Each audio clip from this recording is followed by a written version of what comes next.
The Secret Garden by Frances Hodgson Burnett. Author of The Shuttle, The Making of a Marchioness, The Methods of Lady Walderhurst, The Lass O'Lauries, Through One Administration, Little Lord Fauntleroy, A Lady of Quality, etc. Chapter 1. There is no one left. When Mary Lennox was sent to Misselthwaite Manor to live with her uncle, everybody said she was the most disagreeable looking child ever seen. It was true, too. She had a little thin face and a little thin body, thin light hair and a sour expression. Her hair was yellow, and her face was yellow because she had been born in India and had always been ill in one way or another. Her father had held a position under the English government and had always been busy and ill himself, and her mother had been a great beauty who cared only to go to parties and amuse herself with gay people.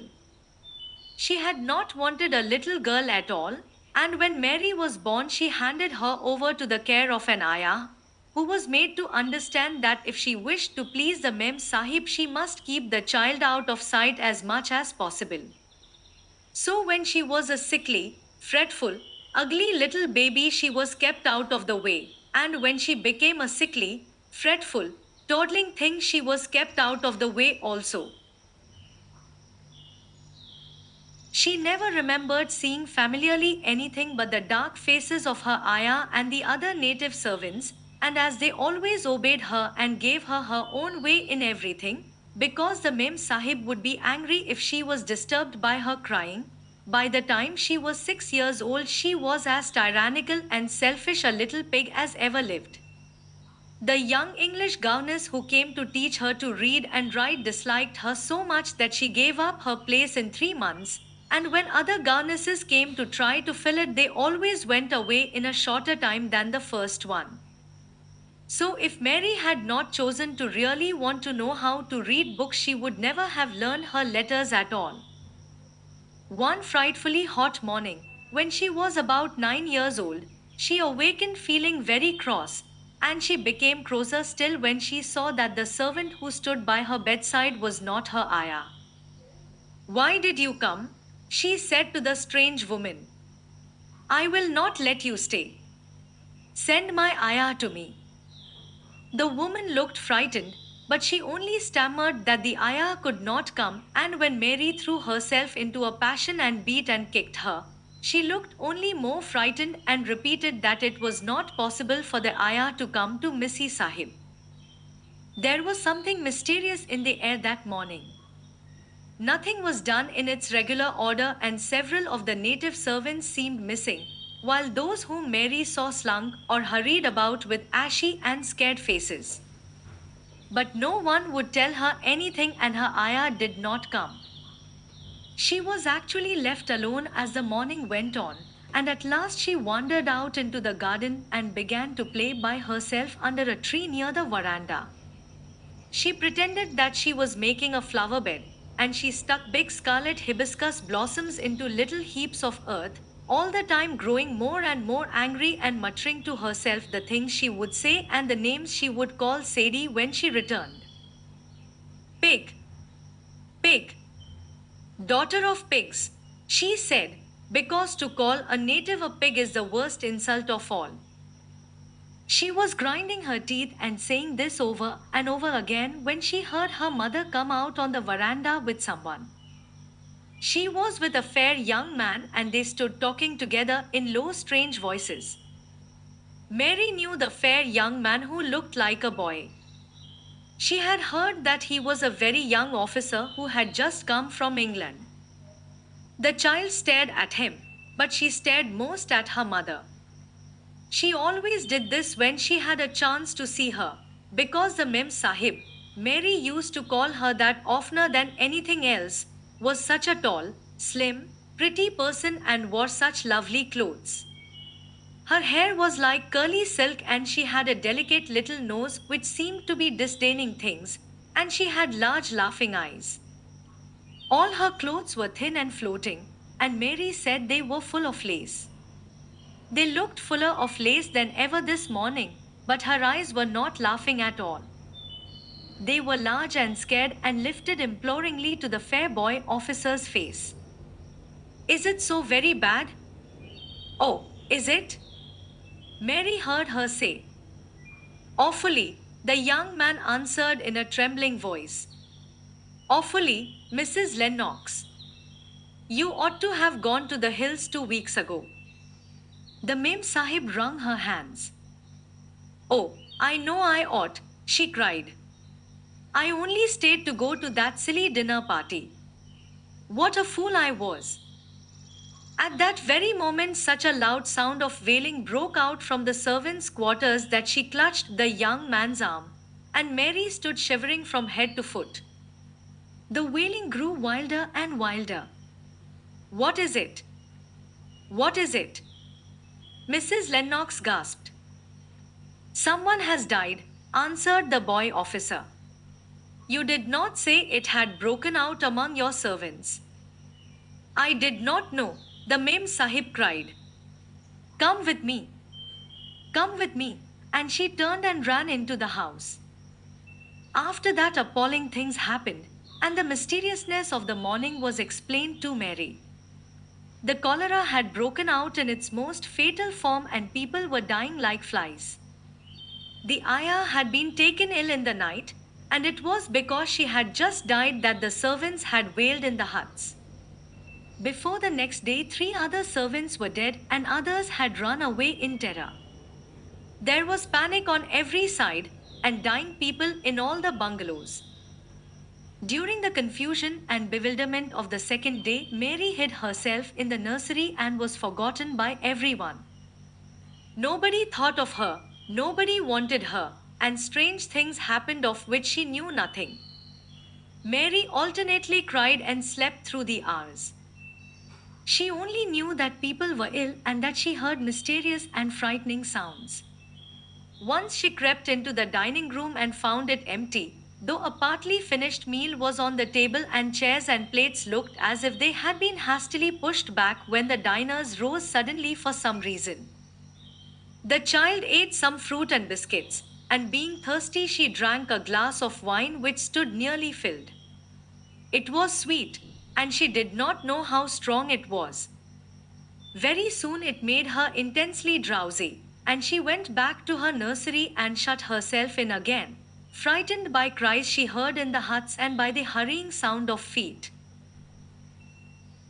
The wine made her so sleepy that she could scarcely keep her eyes open, and she lay down on her bed and knew nothing more for a long time. Many things happened during the hours in which she slept so heavily, but she was not disturbed by the wails and the sound of things being carried in and out of the bungalow. When she awakened, she lay and stared at the wall. The house was perfectly still. She had never known it to be so silent before. She heard neither voices nor footsteps, and wondered if everybody had got well of the cholera and all the trouble was over. She wondered also who would take care of her now her ayah was dead. There would be a new ayah, and perhaps she would know some new stories. Mary had been rather tired of the old ones.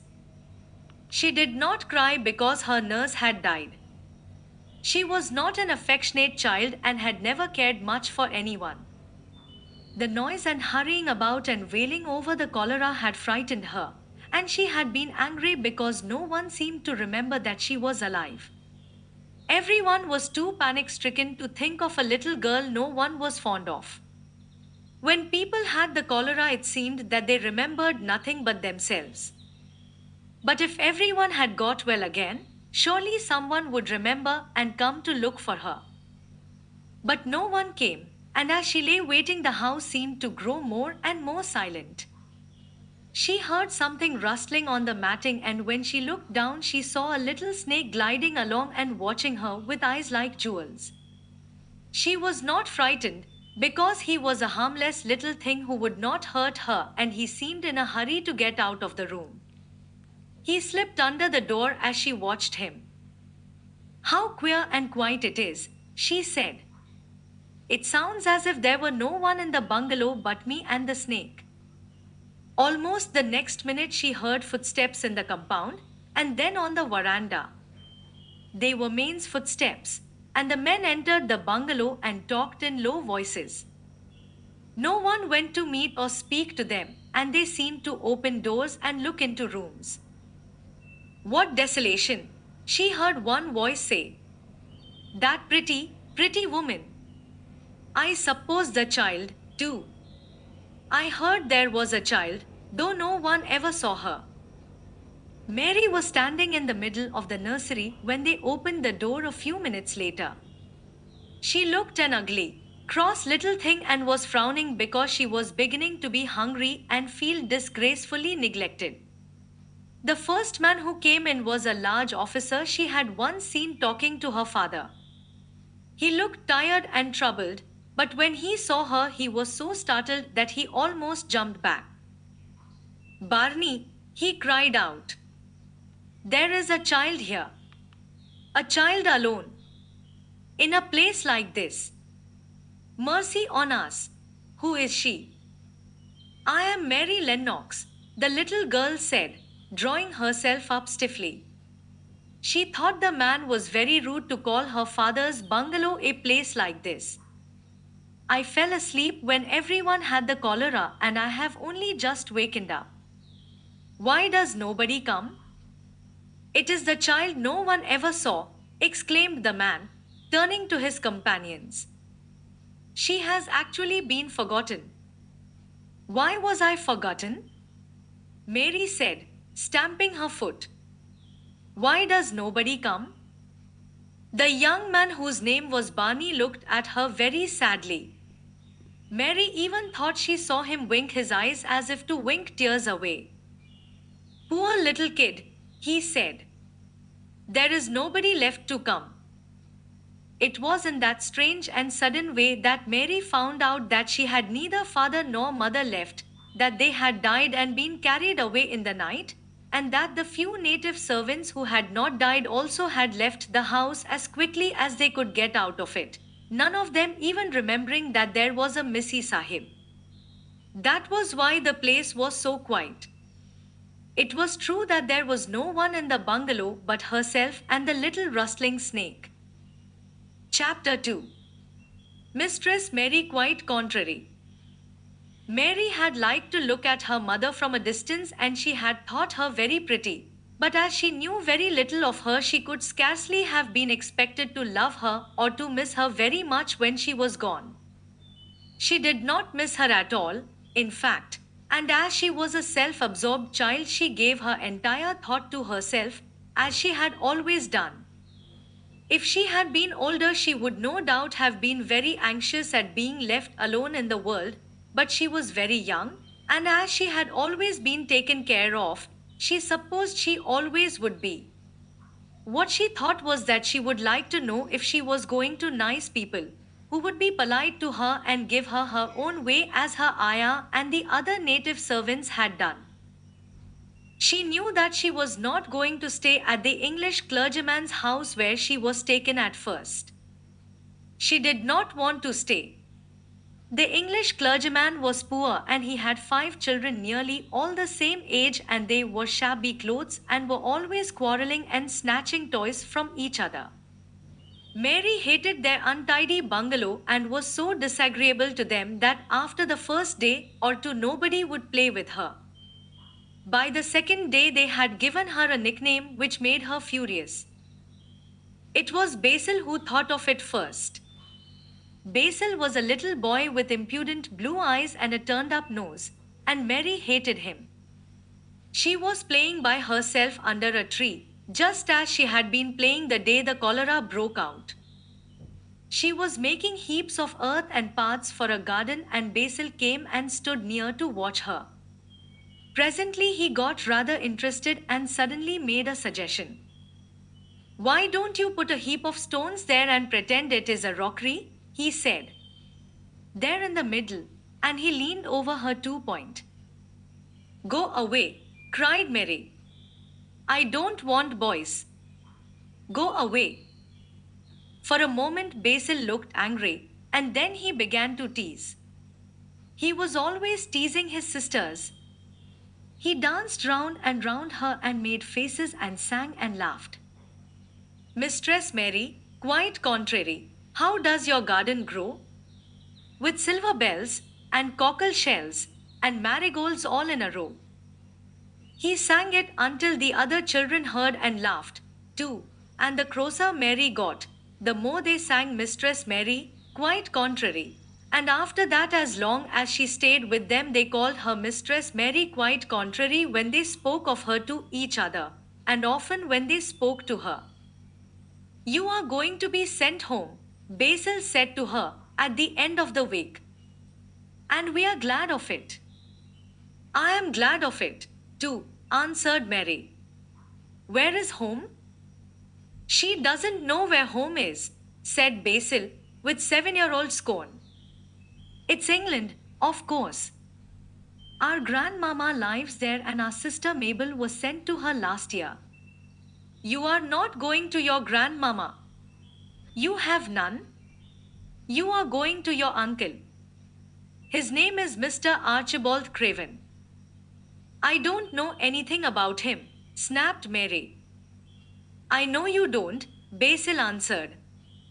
You don't know anything. Girls never do. I heard father and mother talking about him.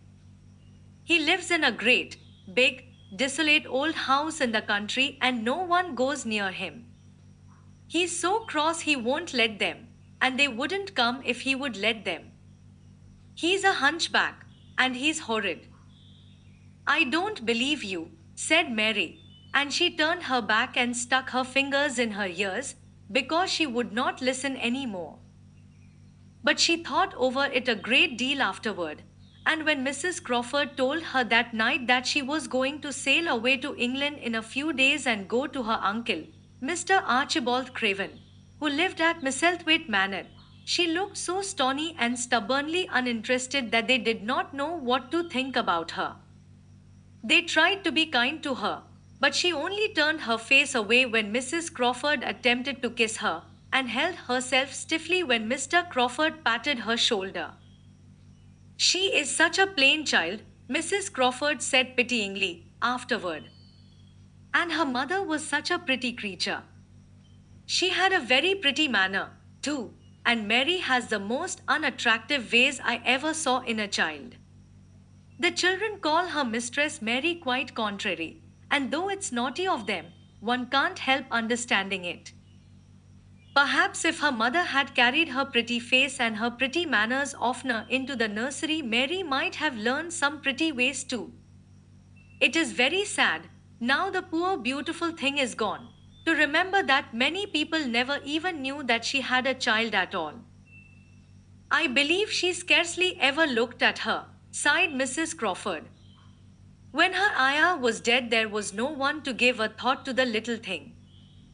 Think of the servants running away and leaving her all alone in that deserted bungalow. Colonel McGrew said he nearly jumped out of his skin when he opened the door and found her standing by herself in the middle of the room. Mary made the long voyage to England under the care of an officer's wife, who was taking her children to leave them in a boarding school. She was very much absorbed in her own little boy and girl, and was rather glad to hand the child over to the woman Mr. Archibald Craven sent to meet her in London. The woman was his housekeeper at Misselthwaite Manor, and her name was Mrs. Medlock.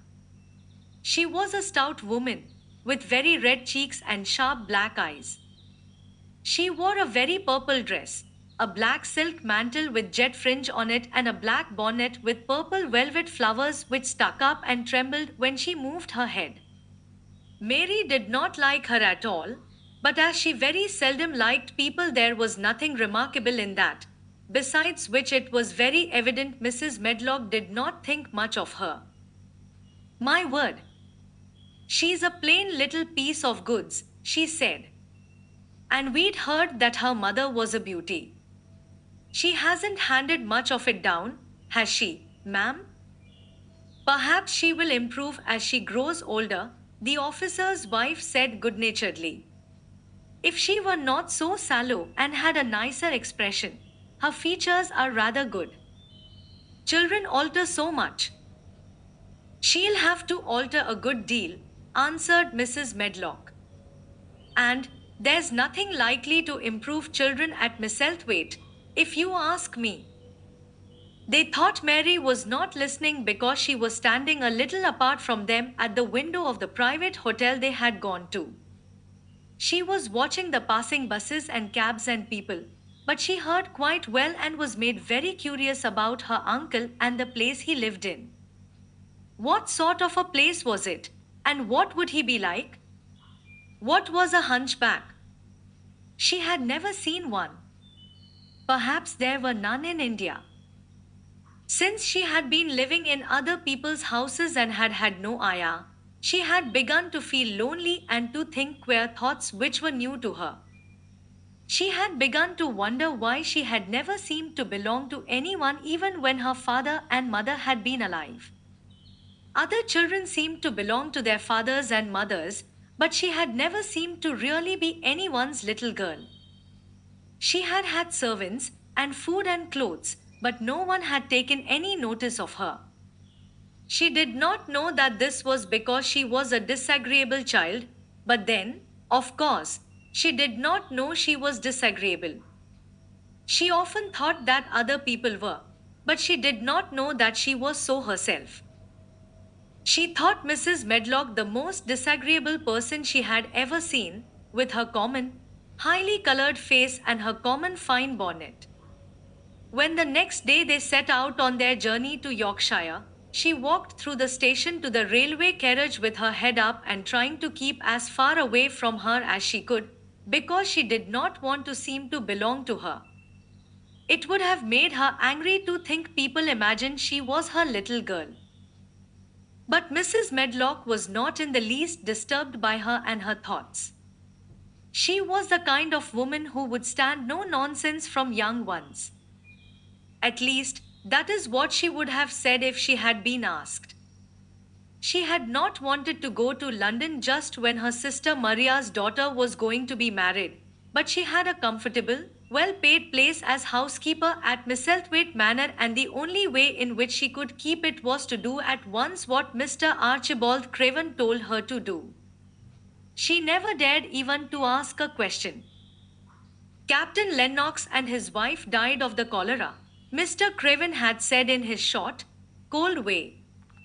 Captain Lennox was my wife's brother, and I am their daughter's guardian. The child is to be brought here. You must go to London and bring her yourself. So she packed her small trunk and made the journey. Mary sat in her corner of the railway carriage and looked plain and fretful. She had nothing to read or to look at, and she had folded her thin little black-gloved hands in her lap. Her black dress made her look yellower than ever, and her limp light hair straggled from under her black crape hat. A more marred-looking young one I never saw in my life, Mrs. Medlock thought. Marred is a Yorkshire word and means spoiled and pettish dot. She had never seen a child who sat so still without doing anything, and at last she got tired of watching her and began to talk in a brisk, hard voice. I suppose I may as well tell you something about where you are going to, she said. Do you know anything about your uncle? No, said Mary. Never heard your father and mother talk about him? No, said Mary, frowning. She frowned because she remembered that her father and mother had never talked to her about anything in particular. Certainly they had never told her things. Humph, muttered Mrs. Medlock, staring at her queer, unresponsive little face. She did not say any more for a few moments, and then she began again. I suppose you might as well be told something, to prepare you. You are going to a queer place. Mary said nothing at all, and Mrs. Medlock looked rather discomfited by her apparent indifference, but, after taking a breath, she went on. Not but that it's a grand big place in a gloomy way, and Mr. Craven's proud of it in his way, and that's gloomy enough, too. The house is 600 years old and it's on the edge of the moor, and there's near 100 rooms in it, though most of them's shut up and locked. And there's pictures and fine old furniture and things that's been there for ages, and there's a big park round it and gardens and trees with branches trailing to the ground, some of them. She paused and took another breath. But there's nothing else, she ended suddenly. Mary had begun to listen in spite of herself. It all sounded so unlike India, and anything new rather attracted her. But she did not intend to look as if she were interested. That was one of her unhappy, disagreeable ways. So she sat still. Well, said Mrs. Medlock. What do you think of it? Nothing, she answered. I know nothing about such places. That made Mrs. Medlock laugh a short sort of laugh. Eh, she said, but you are like an old woman. Don't you care? It doesn't matter, said Mary, whether I care or not. You are right enough there, said Mrs. Medlock. It doesn't. What you're to be kept at Misselthwaite Manor for I don't know, unless because it's the easiest way. He's not going to trouble himself about you, that's sure and certain. He never troubles himself about no one. She stopped herself as if she had just remembered something in time. He's got a crooked back, she said. That set him wrong. He was a sour young man and got no good of all his money and big place till he was married. Maria's eyes turned toward her in spite of her intention not to seem to care. She had never thought of the hunchbacks being married and she was a trifle surprised. Mrs. Medlock saw this, and as she was a talkative woman, she continued with more interest. This was one way of passing some of the time, at any rate. She was a sweet, pretty thing, and he'd have walked the world over to get her a blade o' grass she wanted. Nobody thought she'd marry him, but she did, and people said she married him for his money. But she didn't, positively. When she died, Mary gave a little involuntary jump. Oh! Did she die? She exclaimed, quite without meaning to. She had just remembered a French fairy story she had once read called Riquet et la Hoe. It had been about a poor hunchback and a beautiful princess, and it had made her suddenly sorry for Mr. Archibald Craven. Yes, she died, Mrs. Medlock answered. And it made him queerer than ever. He cares about nobody. He won't see people. Most of the time he goes away, and when he is at Misselthwaite he shuts himself up in the west wing and won't let anyone but Pitcher see him. Pitcher's an old fellow, but he took care of him when he was a child and he knows his ways. It sounded like something in a book, and it did not make Mary feel cheerful. A house with 100 rooms, nearly all shut up and with their doors locked, a house on the edge of a moor, whatsoever a moor was, sounded dreary. A man with a crooked back who shut himself up also. She stared out of the window with her lips pinched together, and it seemed quite natural that the rain should have begun to pour down in grey slanting lines and splash and stream down the window panes. If the pretty wife had been alive, she might have made things cheerful by being something like her own mother and by running in and out and going to parties as she had done in frocks full of lace. But she was not there any more. You needn't expect to see him, because 10 to 1 you won't, said Mrs. Medlock. And you mustn't expect that there will be people to talk to you. You'll have to play about and look after yourself. You'll be told what rooms you can go into and what rooms you're to keep out of. There's gardens enough. But when you're in the house, don't go wandering and poking about. Mr. Craven won't have it. I shall not want to go poking about, said so little Mary, and just as suddenly as she had begun to be rather sorry for Mr. Archibald Craven, she began to cease to be sorry and to think he was unpleasant enough to deserve all that had happened to him. and she turned her face toward the streaming panes of the window of the railway carriage and gazed out at the grey rainstorm, which looked as if it would go on forever and ever. She watched it so long and steadily that the grayness grew heavier and heavier before her eyes, and she fell asleep.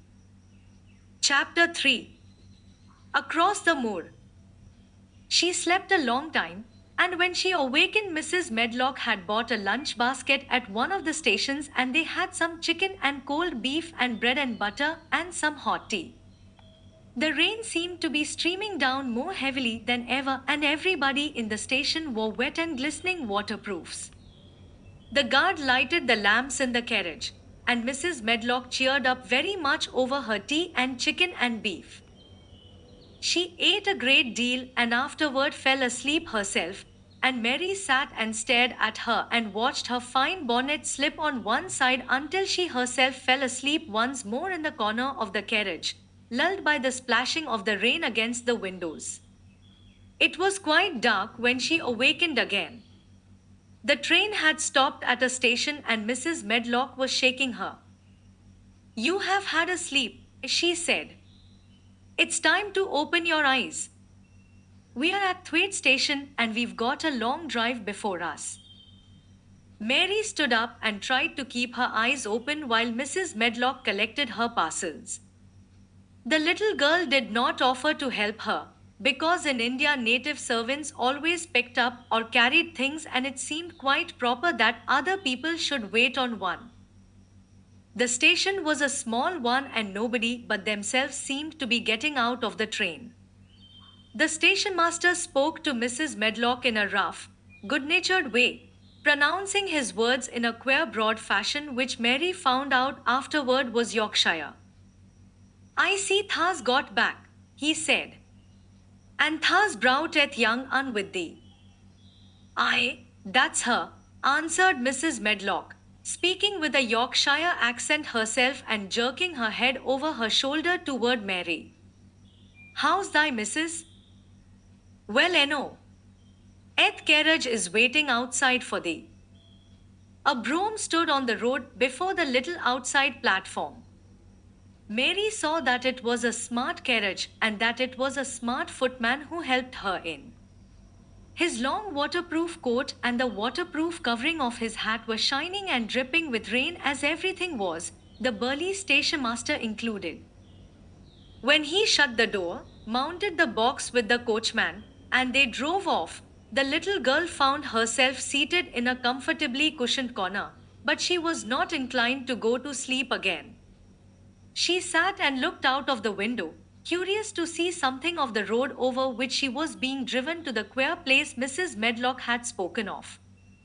She was not at all a timid child and she was not exactly frightened, but she felt that there was no knowing what might happen in a house with 100 rooms nearly all shut up, a house standing on the edge of a moor. "What is a moor?" she said suddenly to Mrs. Medlock. "Look out of the window in about 10 minutes and you'll see," the woman answered. "We've got to drive 5 miles across Missel Moor before we get to the manor. You won't see much because it's a dark night, but you can see something." Mary asked no more questions but waited in the darkness of her corner, keeping her eyes on the window. The carriage lamps cast rays of light a little distance ahead of them, and she caught glimpses of the things they passed. After they had left the station, they had driven through a tiny village, and she had seen whitewashed cottages and the lights of a public house. Then they had passed a church and a vicarage and a little shop window or so in a cottage with toys and sweets and odd things set out for sale. Then they were on the high road, and she saw hedges and trees. After that there seemed nothing different for a long time, or at least it seemed a long time to her. At last the horses began to go more slowly, as if they were climbing uphill, and presently there seemed to be no more hedges and no more trees.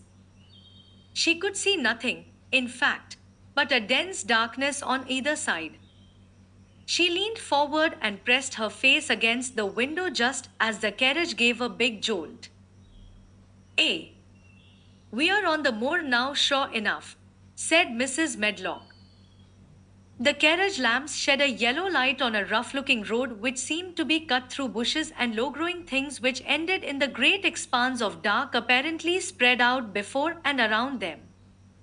A wind was rising and making a singular, wild, low, rushing sound. It's not the sea, is it? Said Mary, looking round at her companion. No, not it, answered Mrs. Medlock.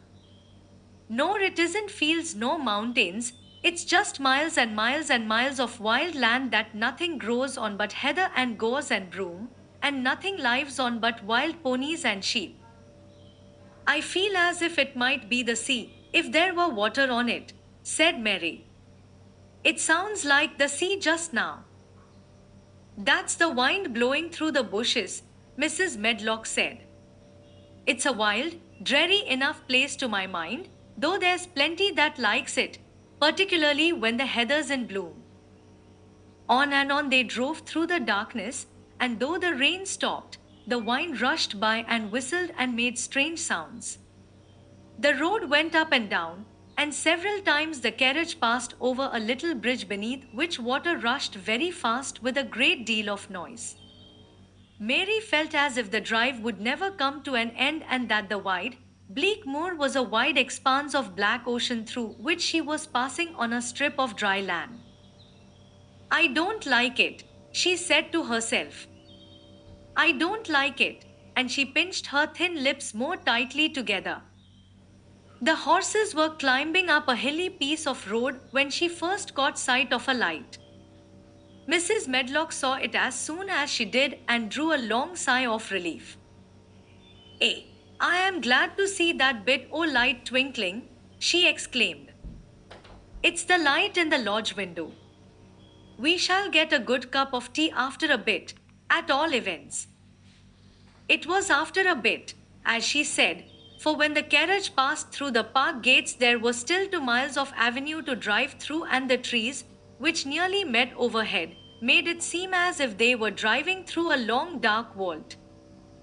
They drove out of the vault into a clear space and stopped before an immensely long but low-built house which seemed to ramble round a stone court.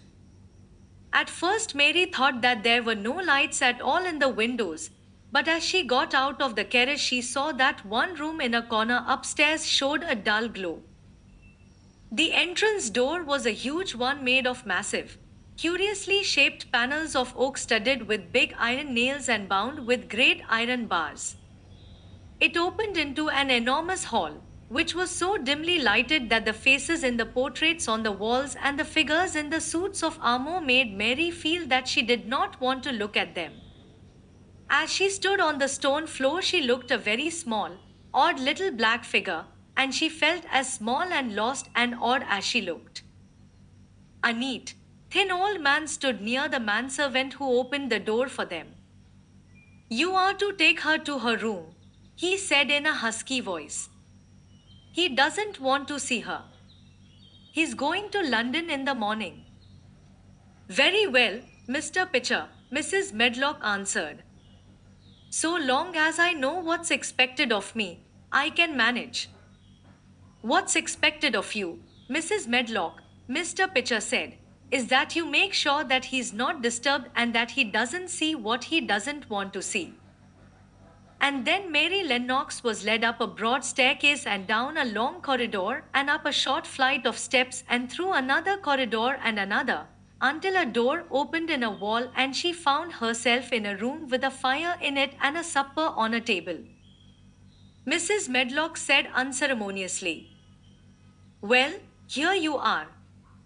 This room and the next are where you live, and you must keep to them. Don't you forget that." It was in this way Mistress Mary arrived at Misselthwaite Manor, and she had perhaps never felt quite so contrary in all her life. Chapter 4. Martha.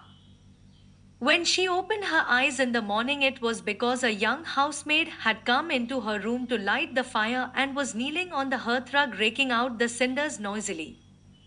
Mary lay and watched her for a few moments and then began to look about the room. She had never seen a room at all like it and thought it curious and gloomy. The walls were covered with tapestry with a forest scene embroidered on it. There were fantastically dressed people under the trees, and in the distance there was a glimpse of the turrets of a castle. There were hunters and horses and dogs and ladies. Mary felt as if she were in the forest with them.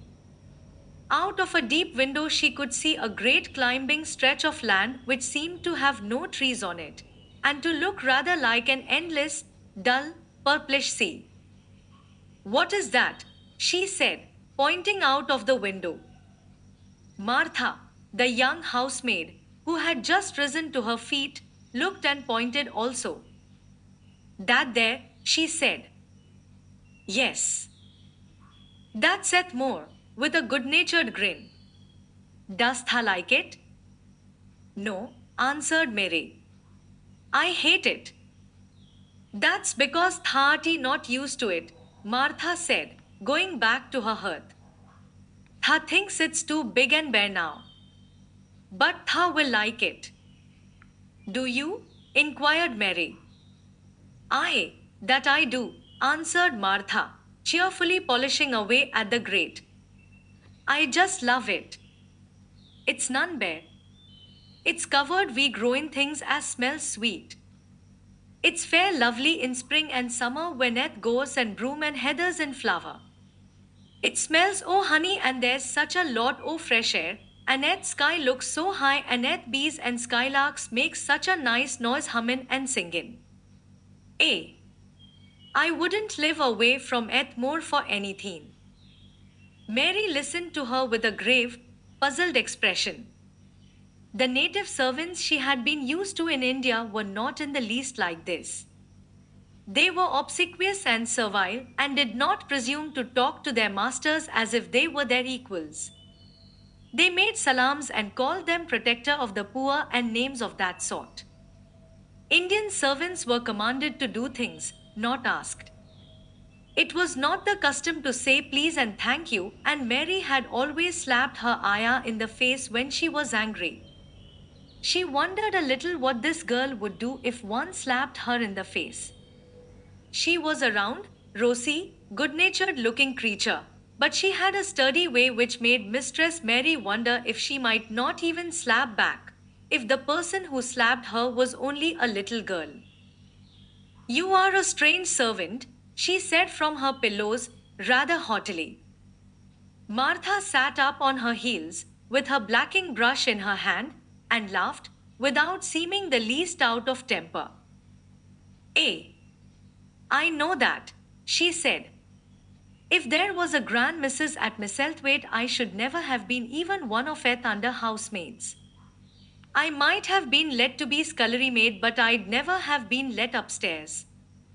I'm too common and I talk too much Yorkshire. But this is a funny house for all it's so grand. Seems like there's neither master nor mistress except Mr. Pitcher and Mrs. Medlock. Mr. Craven, he won't be troubled about anything when he's here, and he's nearly always away. Mrs. Medlock gave me a place out o' kindness. She told me she could never have done it if Misselthwaite had been like other big houses. Are you going to be my servant? Mary asked, still in her imperious little Indian way. Martha began to rub her grate again. I'm Mrs. Medlock's servant, she said stoutly. And she's Mr. Craven's, but I'm to do the housemaid's work up here and wait on you a bit. But you won't need much waiting on. Who is going to dress me? Demanded Mary. Martha sat up on her heels again and stared. She spoke in broad Yorkshire in her amazement. Canna tha dress thysen? She said. What do you mean? I don't understand your language, said Mary. Eh? I forgot, Martha said. Mrs. Medlock told me I'd have to be careful or you wouldn't know what I was saying. I mean, can't you put on your own clothes? No, answered Mary, quite indignantly. I never did in my life. My ayah dressed me, of course. Well, said Martha, Evidently not in the least aware that she was impudent. It's time Tha should learn. Tha cannot begin younger. It'll do thee good to wait on Thyssen a bit.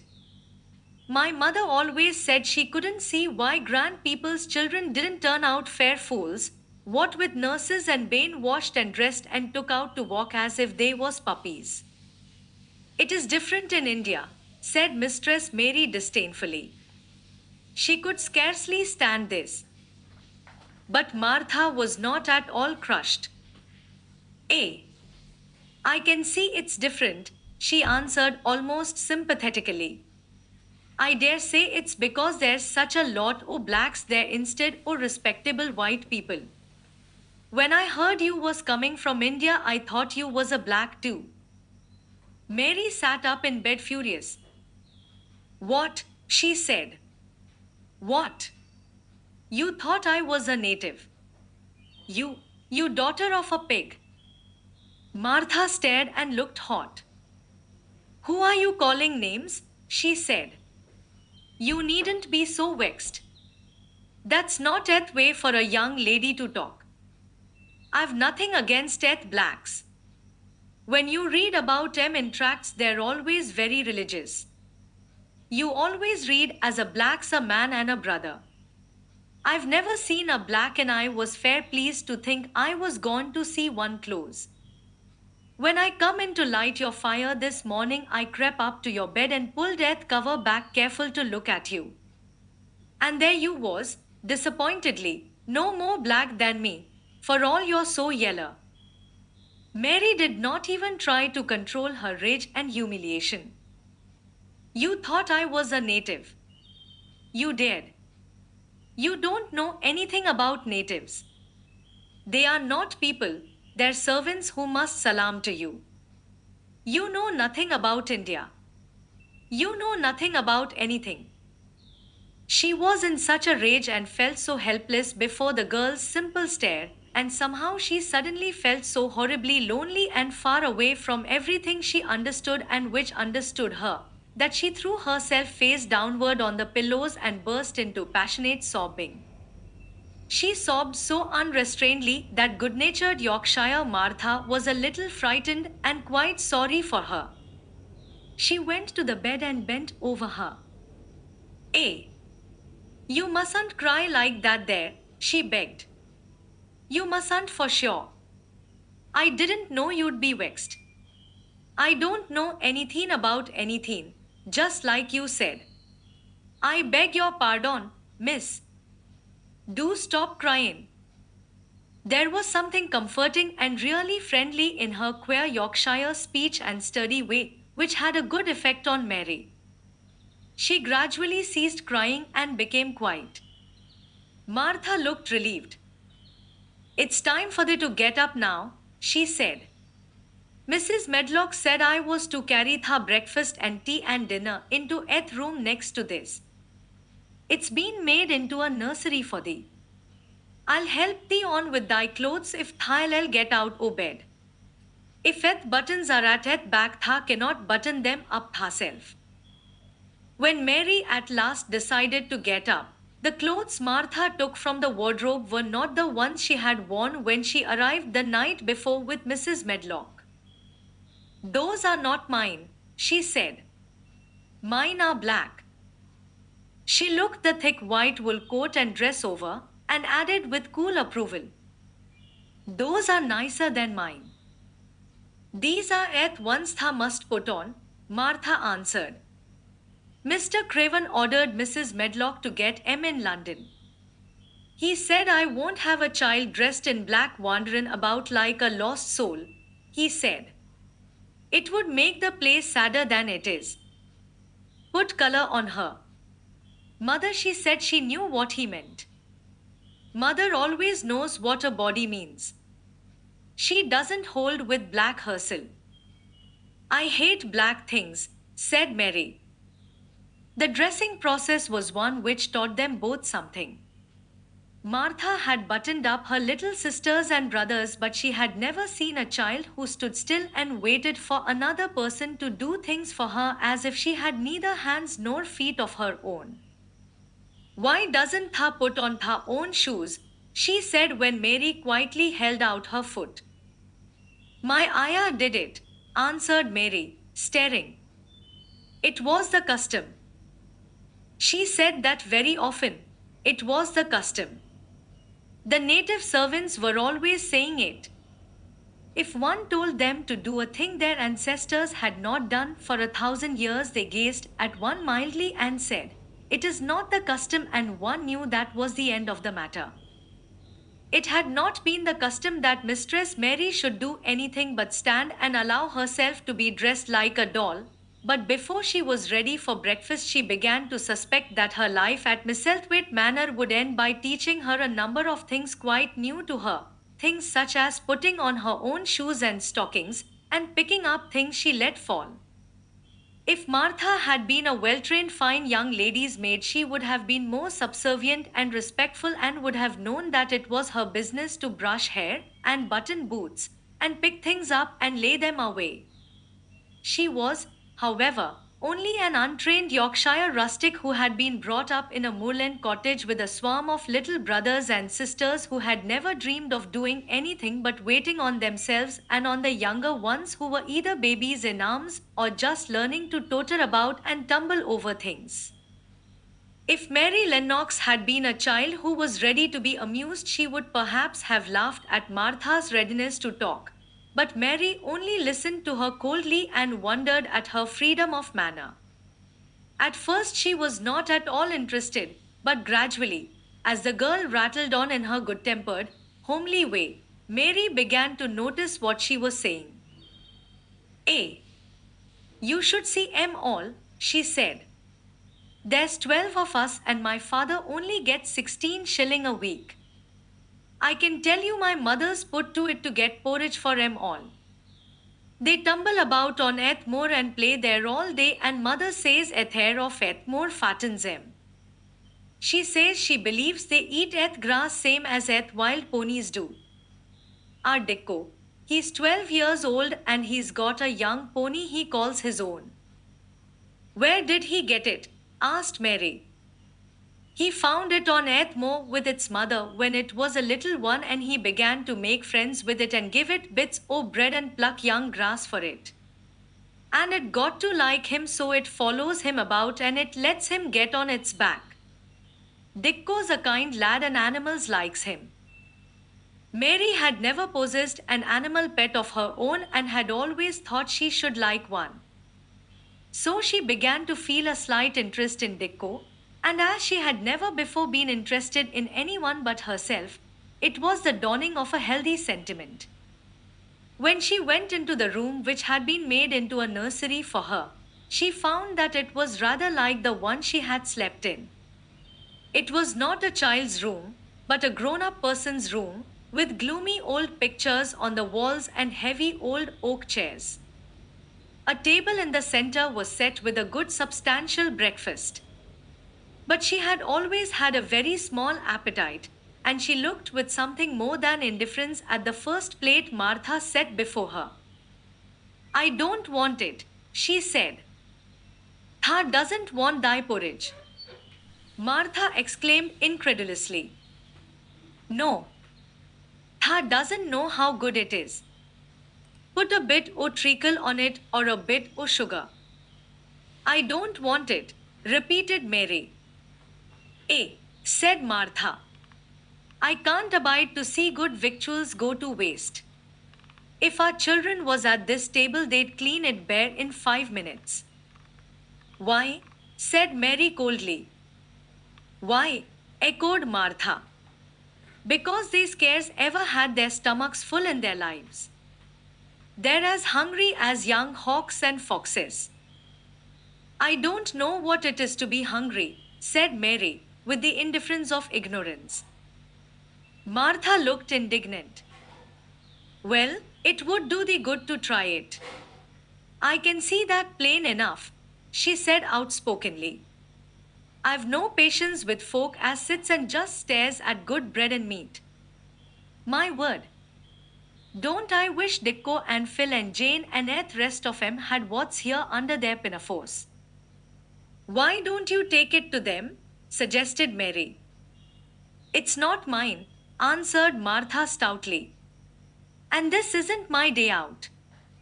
I get my day out once a month, same as at rest. Then I go home and clean up for mother and give her a day's rest. Mary drank some tea and ate a little toast and some marmalade. You wrap up warm and run out and play, you, said Martha. It'll do you good and give you some stomach for your meat. Mary went to the window. There were gardens and paths and big trees, but everything looked dull and wintry. Out? Why should I go out on a day like this? Well, if Tha doesn't go out, Tha'll have to stay in, and what has Tha got to do? Mary glanced about her. There was nothing to do. When Mrs. Medlock had prepared the nursery, she had not thought of amusement. Perhaps it would be better to go and see what the gardens were like. Who will go with me? She inquired. Martha stared. You'll go by yourself, she answered. You'll have to learn to play like other children does when they haven't got sisters and brothers. Our Dicko goes off on Ethmore by himself and plays for hours. That's how he made friends with Ethpony. He's got sheep on Ethmore that knows him, and birds as comes and eats out of his hand. However little there is to eat, he always saves a bit o' his bread to coax his pets. It was really this mention of Dicko which made Mary decide to go out, though she was not aware of it. There would be birds outside, though there would not be ponies or sheep. They would be different from the birds in India, and it might amuse her to look at them. Martha found her coat and hat for her and a pair of stout little boots, and she showed her her way downstairs. If Tha goes round that way, Tha'll come to Eth Gardens, she said, pointing to a gate in a wall of shrubbery. There's lots o' flowers in summertime, but there's nothing bloomin' now. She seemed to hesitate a second before she added, one of Eth Gardens is locked up. No one has been in it for 10 years. Why? Asked Mary in spite of herself. Here was another locked door added to the 100 in the strange house. Mr. Craven had it shut when his wife died so sudden. He won't let no one go inside. It was her garden. He locked Eth door and dug a hole and buried Eth key. There's Mrs. Medlock's bell ringing. I must run. After she was gone, Mary turned down the walk which led to the door in the shrubbery. She could not help thinking about the garden which no one had been into for 10 years. She wondered what it would look like and whether there were any flowers still alive in it. When she had passed through the shrubbery gate, she found herself in great gardens, with wide lawns and winding walks with clipped borders. There were trees, and flower beds, and evergreens clipped into strange shapes, and a large pool with an old grey fountain in its midst. But the flower beds were bare and wintry, and the fountain was not playing. This was not the garden which was shut up. How could a garden be shut up? You could always walk into a garden. She was just thinking this when she saw that, at the end of the path she was following, there seemed to be a long wall, with ivy growing over it. She was not familiar enough with England to know that she was coming upon the kitchen gardens where the vegetables and fruit were growing. She went toward the wall and found that there was a green door in the ivy, and that it stood open. This was not the closed garden, evidently, and she could go into it. She went through the door and found that it was a garden with walls all round it, and that it was only one of several walled gardens which seemed to open into one another. She saw another open green door, revealing bushes and pathways between beds containing winter vegetables. Fruit trees were trained flat against the wall, and over some of the beds there were glass frames. The place was bare and ugly enough, Mary thought, as she stood and stared about her. It might be nicer in summer when things were green, but there was nothing pretty about it now. Presently, an old man with a spade over his shoulder walked through the door leading from the second garden. He looked startled when he saw Mary, and then touched his cap. He had a surly old face, and did not seem at all pleased to see her. But then she was displeased with his garden and wore her quite contrary expression, and certainly did not seem at all pleased to see him. "What is this place?" she asked. "One Oeth Kitchen Gardens," he answered. "What is that?" said Mary, pointing through the other green door. "Another of 'em, shortly. There's another on t'other side o' et wall, and there's et orchard t'other side o' that." "Can I go in them?" asked Mary. "If tha likes. But there's nought to see." Mary made no response. She went down the path and through the second green door. There, she found more walls and winter vegetables and glass frames, but in the second wall there was another green door and it was not open. Perhaps it led into the garden which no one had seen for 10 years. As she was not at all a timid child and always did what she wanted to do, Mary went to the green door and turned the handle. She hoped the door would not open because she wanted to be sure she had found the mysterious garden. But it did open quite easily and she walked through it and found herself in an orchard. There were walls all round it also and trees trained against them, and there were bare fruit trees growing in the winter-browned grass, but there was no green door to be seen anywhere. Mary looked for it, and yet when she had entered the upper end of the garden she had noticed that the wall did not seem to end with the orchard but to extend beyond it as if it enclosed a place at the other side. She could see the tops of trees above the wall, and when she stood still she saw a bird with a bright red breast sitting on the topmost branch of one of them, and suddenly he burst into his winter song, almost as if he had caught sight of her and was calling to her. She stopped and listened to him, and somehow his cheerful, friendly little whistle gave her a pleased feeling. Even a disagreeable little girl may be lonely, and the big closed house and Big Bear Moor and Big Bear Gardens had made this one feel as if there was no one left in the world but herself. If she had been an affectionate child, who had been used to being loved, she would have broken her heart. But even though she was Mistress Mary, quite contrary, she was desolate. And the bright breasted little bird brought a look into her sour little face which was almost a smile. She listened to him until he flew away.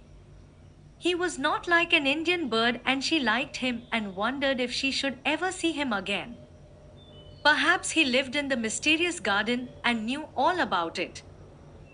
Perhaps it was because she had nothing whatever to do that she thought so much of the deserted garden.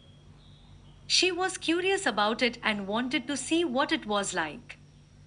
Why had Mr. Archibald Craven buried the key? If he had liked his wife so much, why did he hate her garden? She wondered if she should ever see him, but she knew that if she did she should not like him, and he would not like her, and that she should only stand and stare at him and say nothing, though she should be wanting dreadfully to ask him why he had done such a queer thing.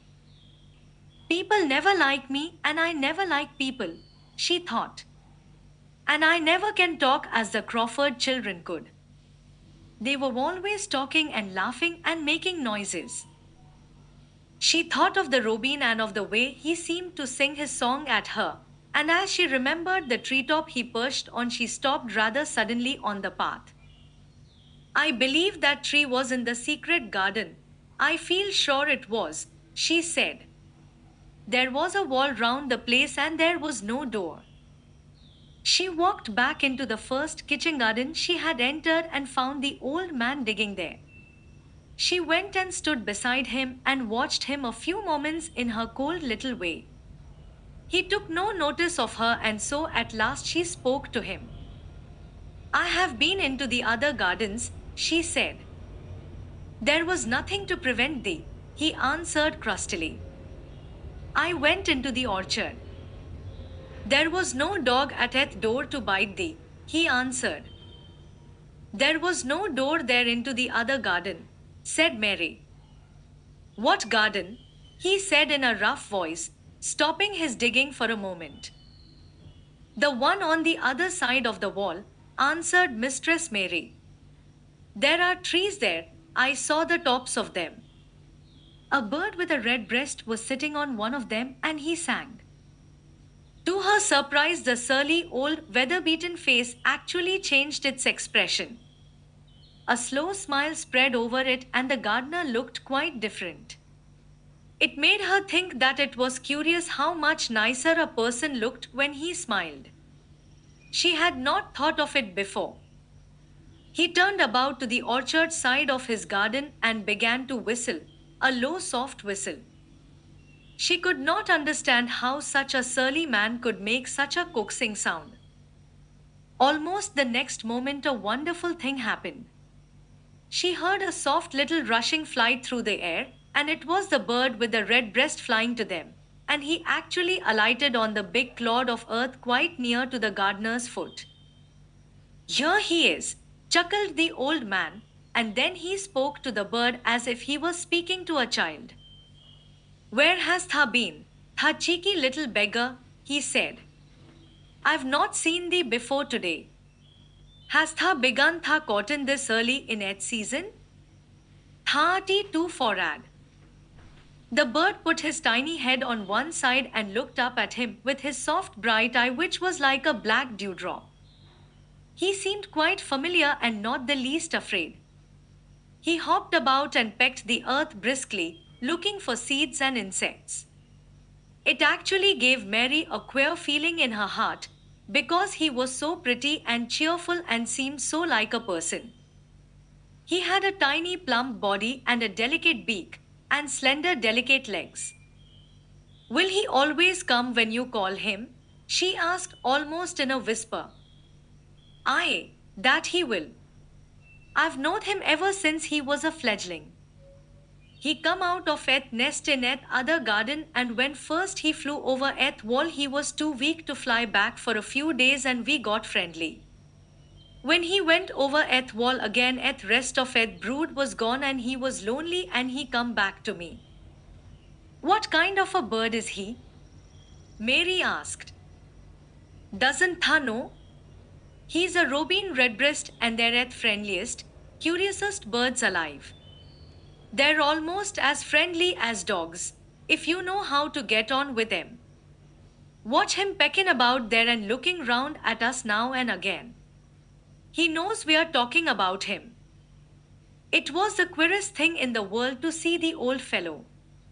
He looked at the plump little scarlet waistcoated bird as if he were both proud and fond of him. He's a conceited one, he chuckled. He likes to hear folk talk about him. And curious, bless me, there never was his like for curiosity and meddlin'. He's always coming to see what I'm plantin'. He knows all eth things Mr. Craven never troubles hisself to find out. He's eth head gardener, he is. The robin hopped about busily pecking the soil and now and then stopped and looked at them a little. Mary thought his black dewdrop eyes gazed at her with great curiosity. It really seemed as if he were finding out all about her. The queer feeling in her heart increased. Where did the rest of the brood fly to? She asked. There's no knowing. The old ones turn 'em out o' their nest and make 'em fly and they're scattered before you know it. This one was a knowing one and he knew he was lonely. Mistress Mary went a step nearer to the robin and looked at him very hard. I'm lonely, she said. She had not known before that this was one of the things which made her feel sore and cross. She seemed to find it out when the robin looked at her and she looked at the robin. The old gardener pushed his cap back on his bald head and stared at her a minute. Art tha eth little wench from India? He asked. Mary nodded. Then no wonder tha'ty lonely. Tha'lty be lonelier before tha's done, he said. He began to dig again, driving his spade deep into the rich black garden soil while the robin hopped about very busily employed. What is your name? Mary inquired. He stood up to answer her. Ben Weatherstaff, he answered, and then he added with a surly chuckle, I'm lonely myself except when he's with me, and he jerked his thumb toward the robin. He's the only friend I've got. I have no friends at all, said Mary. I never had. My ayah didn't like me and I never played with anyone. It is a Yorkshire habit to say what you think with blunt frankness, and old Ben Weatherstaff was a Yorkshire moorman. Tha and me are a good bit alike, he said. We was wove out of et same cloth. We are neither of us good looking and we are both of us as sore as we look. We've got the same nasty tempers, both of us, I'll warrant. This was plain speaking, and Mary Lennox had never heard the truth about herself in her life. Native servants always salaamed and submitted to you, whatever you did. She had never thought much about her looks, but she wondered if she was as unattractive as Ben Weatherstaff, and she also wondered if she looked as sore as he had looked before the robin came. She actually began to wonder also if she was nasty tempered. She felt uncomfortable. Suddenly, a clear, rippling little sound broke out near her, and she turned round. She was standing a few feet from a young apple tree, and the robin had flown onto one of its branches and had burst out into a scrap of a song. Ben Weatherstaff laughed outright. What did he do that for? Asked Mary. He's made up his mind to make friends with thee, replied Ben. Dung me if he hasn't took a fancy to thee. To me, said Mary, and she moved toward the little tree softly and looked up. Would you make friends with me? She said to the robin just as if she was speaking to a person. Would you? And she did not say it either in her hard little voice or in her imperious Indian voice, but in a tone so soft and eager and coaxing that Ben Weatherstaff was as surprised as she had been when she heard him whistle. Why, he cried out, Tha said that as nice and human as if Tha was a real child instead of a sharp old woman.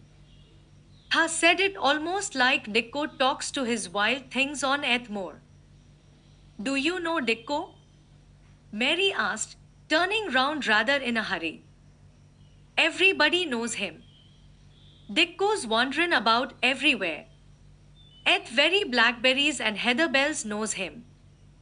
I warrant Eth foxes shows him where their cubs lies and Eth skylarks doesn't hide their nests from him.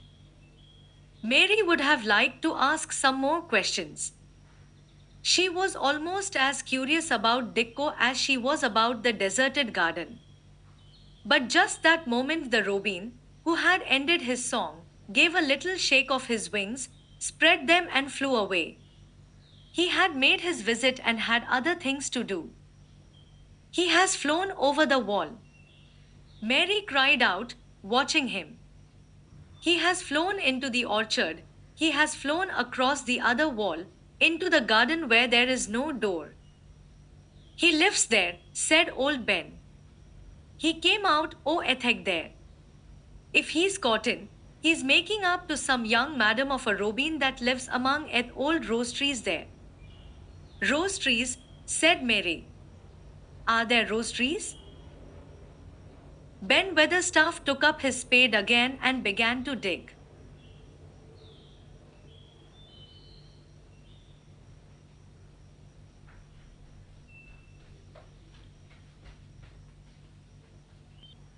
There was 10 years ago, he mumbled.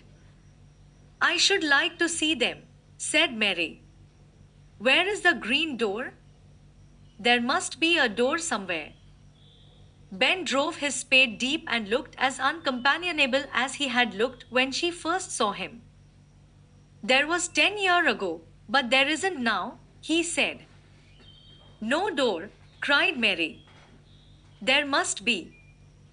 None as anyone can find, and none as is anyone's business. And he actually stopped digging, threw his spade over his shoulder, and walked off, without even glancing at her or saying goodbye.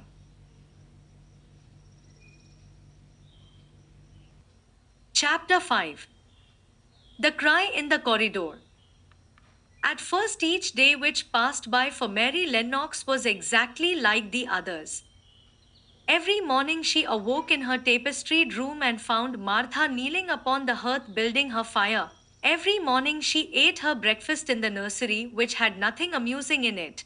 And after each breakfast she gazed out of the window across to the huge moor which seemed to spread out on all sides and climb up to the sky. And after she had stared for a while, she realized that if she did not go out, she would have to stay in and do nothing. And so she went out. She did not know that this was the best thing she could have done. And she did not know that, when she began to walk quickly or even run along the paths and down the avenue, she was stirring her slow blood and making herself stronger by fighting with the wind which swept down from the moor. She ran only to make herself warm, and she hated the wind which rushed at her face and roared and held her back as if it was some giant she could not see.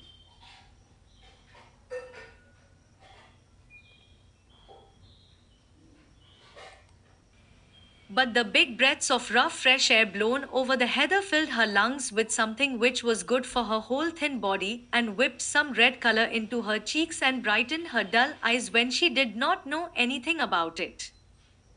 But after a few days spent almost entirely out of doors, she wakened one morning knowing what it was to be hungry. And when she sat down to her breakfast, she did not glance disdainfully at her porridge and push it away, but took up her spoon and began to eat it and went on eating it until her bowl was empty. "Tha got on well enough with that this morning, didn't tha?" said Martha. "It tastes nice today," said Mary, feeling a little surprised herself. "It's a hair of et more that's given the stomach for tha victuals," answered Martha. "It's lucky for thee that tha's got victuals as well as appetite. There's been 12 in our cottage as had et stomach and nothing to put in it.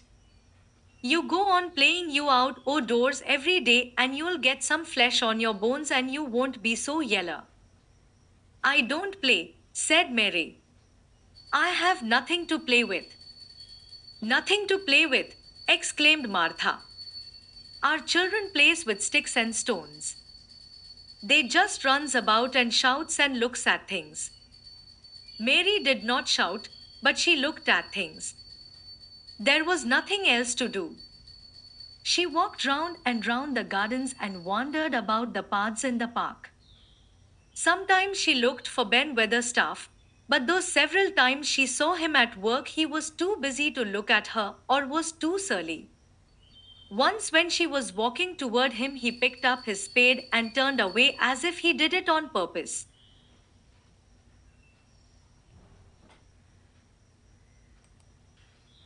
One place she went to oftener than to any other. It was the long walk outside the gardens with the walls round them. There were bare flower beds on either side of it, and against the walls ivy grew thickly.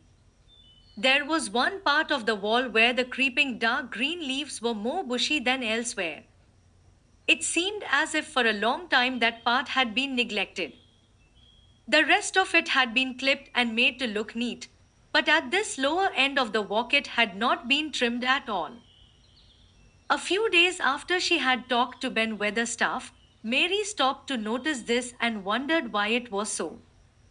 She had just paused and was looking up at a long spray of ivy swinging in the wind when she saw a gleam of scarlet and heard a brilliant chirp, and there, on the top of the wall, perched Ben Weatherstaff's robin redbreast, tilting forward to look at her with his small head on one side. "Oh," she cried out, "is it you? Is it you?" And it did not seem at all queer to her that she spoke to him as if she was sure that he would understand and answer her. He did answer. He twittered and chirped and hopped along the wall as if he were telling her all sorts of things. It seemed to Mistress Mary as if she understood him, too, though he was not speaking in words. It was as if he said, Good morning. Isn't the wine nice? Isn't the sun nice? Isn't everything nice? Let us both chirp and hop and twitter. Come on, come on. Mary began to laugh, and as he hopped and took little flights along the wall, she ran after him. Poor little thin, sallow, ugly Mary, she actually looked almost pretty for a moment. I like you. I like you, she cried out, pattering down the walk, and she chirped and tried to whistle, which last she did not know how to do in the least. But the robin seemed to be quite satisfied and chirped and whistled back at her. At last he spread his wings and made a darting flight to the top of a tree, where he perched and sang loudly. That reminded Mary of the first time she had seen him. He had been swinging on a treetop then, and she had been standing in the orchard. Now she was on the other side of the orchard and standing in the path outside a wall, much lower down, and there was the same tree inside. It's in the garden no one can go into, she said to herself. It's the garden without a door. He lives in there. How I wish I could see what it is like. She ran up the walk to the green door she had entered the first morning.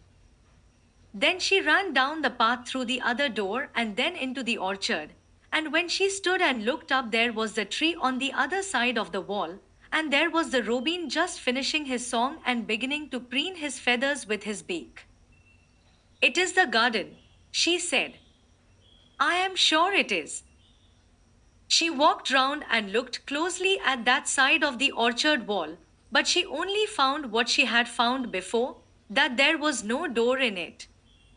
Then she ran through the kitchen gardens again and out into the walk outside the long ivy covered wall, and she walked to the end of it and looked at it, but there was no door, and then she walked to the other end, looking again, but there was no door. It's very queer, she said. Ben Weatherstaff said there was no door and there is no door. But there must have been one 10 years ago, because Mr. Craven buried the key. This gave her so much to think of that she began to be quite interested and feel that she was not sorry that she had come to Misselthwaite Manor. In India she had always felt hot and too languid to care much about anything. The fact was that the fresh wine from the moor had begun to blow the cobwebs out of her young brain and to waken her up a little. She stayed out of doors nearly all day, and when she sat down to her supper at night, she felt hungry and drowsy and comfortable. She did not feel cross when Martha chattered away. She felt as if she rather liked to hear her, and at last she thought she would ask her a question. She asked it after she had finished her supper and had sat down on the hearthrug before the fire. Why did Mr. Craven hate the garden? She said. She had made Martha stay with her, and Martha had not objected at all. She was very young and used to a crowded cottage full of brothers and sisters, and she found it dull in the great servants' hall downstairs where the footman and upper housemaids made fun of her Yorkshire speech and looked upon her as a common little thing, and sat and whispered among themselves. Martha liked to talk, and the strange child who had lived in India and been waited upon by blacks was novelty enough to attract her. She sat down on the hearth herself without waiting to be asked. Art tha thinking about that garden yet? She said. I knew tha would. That was just the way with me when I first heard about it. Why did he hate it? Mary persisted. Martha tucked her feet under her and made herself quite comfortable. Listen to Eth wind wutherin round the house, she said. You could bear stand up on the moor if you was out on it tonight. Mary did not know what wutherin meant until she listened, and then she understood. It must mean that hollow, shuddering sort of roar which rushed round and round the house as if the giant no one could see were buffeting it and beating at the walls and windows to try to break in. But one knew he could not get in, and somehow it made one feel very safe and warm inside a room with a red coal fire. But why did he hate it so? She asked, after she had listened. She intended to know if Martha did. Then Martha gave up her store of knowledge. Mind, she said, Mrs. Medlock said it's not to be talked about. There's lots o' things in this place that's not to be talked over. That's Mr. Craven's orders. His troubles are none servant's business, he says. But for Eth Garden he wouldn't be like he is. It was Mrs. Craven's garden that she had made when first they were married and she just loved it, and they used to tend the flowers themselves. And none o' Eth gardeners was ever let to go in. Him and her used to go in and shut at door and stay there hours and hours, reading and talking. And she was just a bit of a girl and there was an old tree with a branch bent like a seat on it. And she made roses grow over it and she used to sit there. But one day when she was sitting there at branch broke and she fell on earth ground and was hurt so bad that next day she died. Earth doctors thought he'd go out o' his mind and die, too. That's why he hates it. No one's never gone in since, and he won't let anyone talk about it. Mary did not ask any more questions. She looked at the red fire and listened to the wind wuthering. It seemed to be wuthering louder than ever. At that moment, a very good thing was happening to her. 4 good things had happened to her, in fact, since she came to Misselthwaite Manor. She had felt as if she had understood a Robin and that he had understood her. She had run in the wind until her blood had grown warm. She had been healthily hungry for the first time in her life, and she had found out what it was to be sorry for someone. But as she was listening to the wind, she began to listen to something else. She did not know what it was, because at first she could scarcely distinguish it from the wind itself. It was a curious sound, it seemed almost as if a child were crying somewhere. Sometimes the wind sounded rather like a child crying, but presently Mistress Mary felt quite sure this sound was inside the house, not outside it. It was far away, but it was inside. She turned round and looked at Martha. "Do you hear anyone crying?" she said. Martha suddenly looked confused. "No," she answered. "It's Eth wind. Sometimes it sounds like as if someone was lost on Eth Moor and Valen. It's got all sorts o' sounds." "But listen," said Mary. "It's in the house, down one of those long corridors."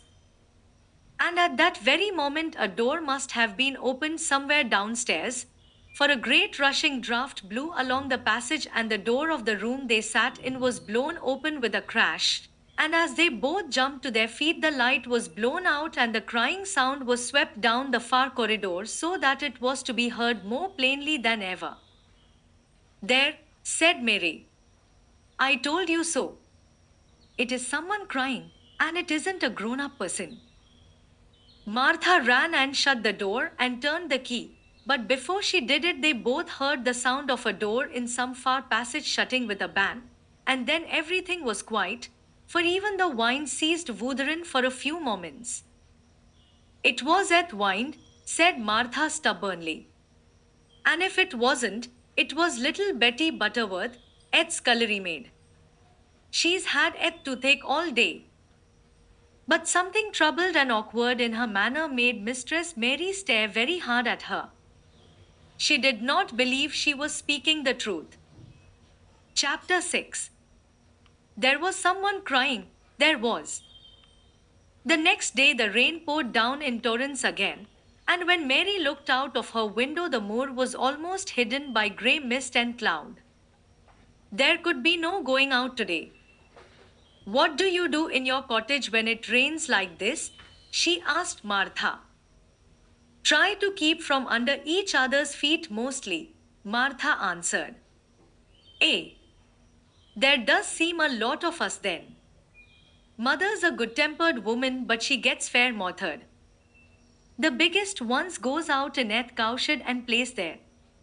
Dicko he doesn't mind eth wet. He goes out just eth same as if eth sun was shinin.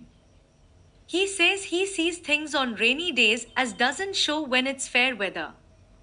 He once found a little fox cub half drowned in its hole and he brought it home in eth bosom of his shirt to keep it warm.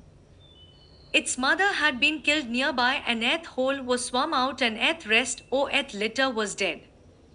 He's got it at home now. He found a half-drowned young crow another time and he brought it home, too, and tamed it. It's named Soot because it's so black, and it hops and flies about with him everywhere. The time had come when Mary had forgotten to resent Martha's familiar talk. She had even begun to find it interesting and to be sorry when she stopped or went away. The stories she had been told by her ayah when she lived in India had been quite unlike those Martha had to tell about the moorland cottage which held 14 people who lived in 4 little rooms and never had quite enough to eat. The children seemed to tumble about and amuse themselves like a litter of rough, good-natured collie puppies. Mary was most attracted by the mother and Dicko. When Martha told stories of what mother said or did, they always sounded comfortable. If I had a raven or a fox cub, I could play with it, said Mary. But I have nothing. Martha looked perplexed. Cantha knit? She asked. No, answered Mary. Cantha sew? No. Cantha read? Yes. Then why doesn't tha read something, or learn a bit o spellin'? Thasn't old enough to be learnin' thy book a good bit now. I haven't any books, said Mary. Those I had were left in India. That's a pity, said Martha. If Mrs. Medlockdy let thee go into eth library, there's thousands o books there. Mary did not ask where the library was, because she was suddenly inspired by a new idea. She made up her mind to go and find it herself. She was not troubled about Mrs. Medlock. Mrs. Medlock seemed always to be in her comfortable housekeeper's sitting room downstairs. In this queer place one scarcely ever saw anyone at all. In fact, there was no one to see but the servants, and when their master was away they lived a luxurious life below stairs, where there was a huge kitchen hung about with shining brass and pewter, and a large servants' hall where there were 4 or 5 abundant meals eaten every day, and where a great deal of lively romping went on when Mrs. Medlock was out of the way. Maria's meals were served regularly, and Martha waited on her, but no one troubled themselves about her in the least. Mrs. Medlock came and looked at her every day or two, but no one inquired what she did or told her what to do.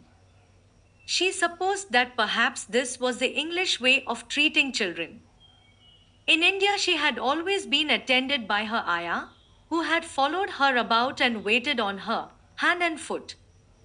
She had often been tired of her company. Now she was followed by nobody and was learning to dress herself because Martha looked as though she thought she was silly and stupid when she wanted to have things handed to her and put on. Hasn't tha got good sense? She said once, when Mary had stood waiting for her to put on her gloves for her. Our Susan Ann is twice as sharp as thee and she's only 4-year-old. Sometimes tha looks fair soft in eth head.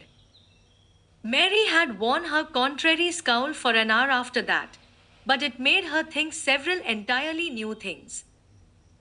She stood at the window for about 10 minutes this morning after Martha had swept up the hearth for the last time and gone downstairs. She was thinking over the new idea which had come to her when she heard of the library. She did not care very much about the library itself, because she had read very few books, but to hear of it brought back to her mind the 100 rooms with closed doors. She wondered if they were all really locked and what she would find if she could get into any of them. Were there 100 really? Why shouldn't she go and see how many doors she could count? It would be something to do on this morning when she could not go out. She had never been taught to ask permission to do things, and she knew nothing at all about authority, so she would not have thought it necessary to ask Mrs. Medlock if she might walk about the house, even if she had seen her. She opened the door of the room and went into the corridor, and then she began her wanderings. It was a long corridor and it branched into other corridors and it led her up short flights of steps which mounted to others again. There were doors and doors, and there were pictures on the walls. Sometimes they were pictures of dark, curious landscapes, but oftenest they were portraits of men and women in queer, grand costumes made of sateen and velvet. She found herself in one long gallery whose walls were covered with these portraits. She had never thought there could be so many in any house. She walked slowly down this place and stared at the faces which also seemed to stare at her. She felt as if they were wondering what a little girl from India was doing in their house. Some were pictures of children, little girls in thick sateen frocks which reached to their feet and stood out about them, and boys with puffed sleeves and lace collars and long hair, or with big ruffs around their necks. She always stopped to look at the children and wonder what their names were and where they had gone and why they wore such odd clothes. There was a stiff, plain little girl rather like herself. She wore a green brocade dress and held a green parrot on her finger. Her eyes had a sharp, curious look. "Where do you live now?" said Mary aloud to her. "I wish you were here. Surely no other little girl ever spent such a queer morning." It seemed as if there was no one in all the huge rambling house but her own small self, wandering about upstairs and down, through narrow passages and wide ones, where it seemed to her that no one but herself had ever walked. Since so many rooms had been built, people must have lived in them, but it all seemed so empty that she could not quite believe it true. It was not until she climbed to the second floor that she thought of turning the handle of a door. All the doors were shut, as Mrs. Medlock had said they were, but at last she put her hand on the handle of one of them and turned it. She was almost frightened for a moment when she felt that it turned without difficulty and that when she pushed upon the door itself it slowly and heavily opened. It was a massive door and opened into a big bedroom. There were embroidered hangings on the wall, and inlaid furniture such as she had seen in India stood about the room. A broad window with leaded panes looked out upon the moor, and over the mantel was another portrait of the stiff, plain little girl who seemed to stare at her more curiously than ever.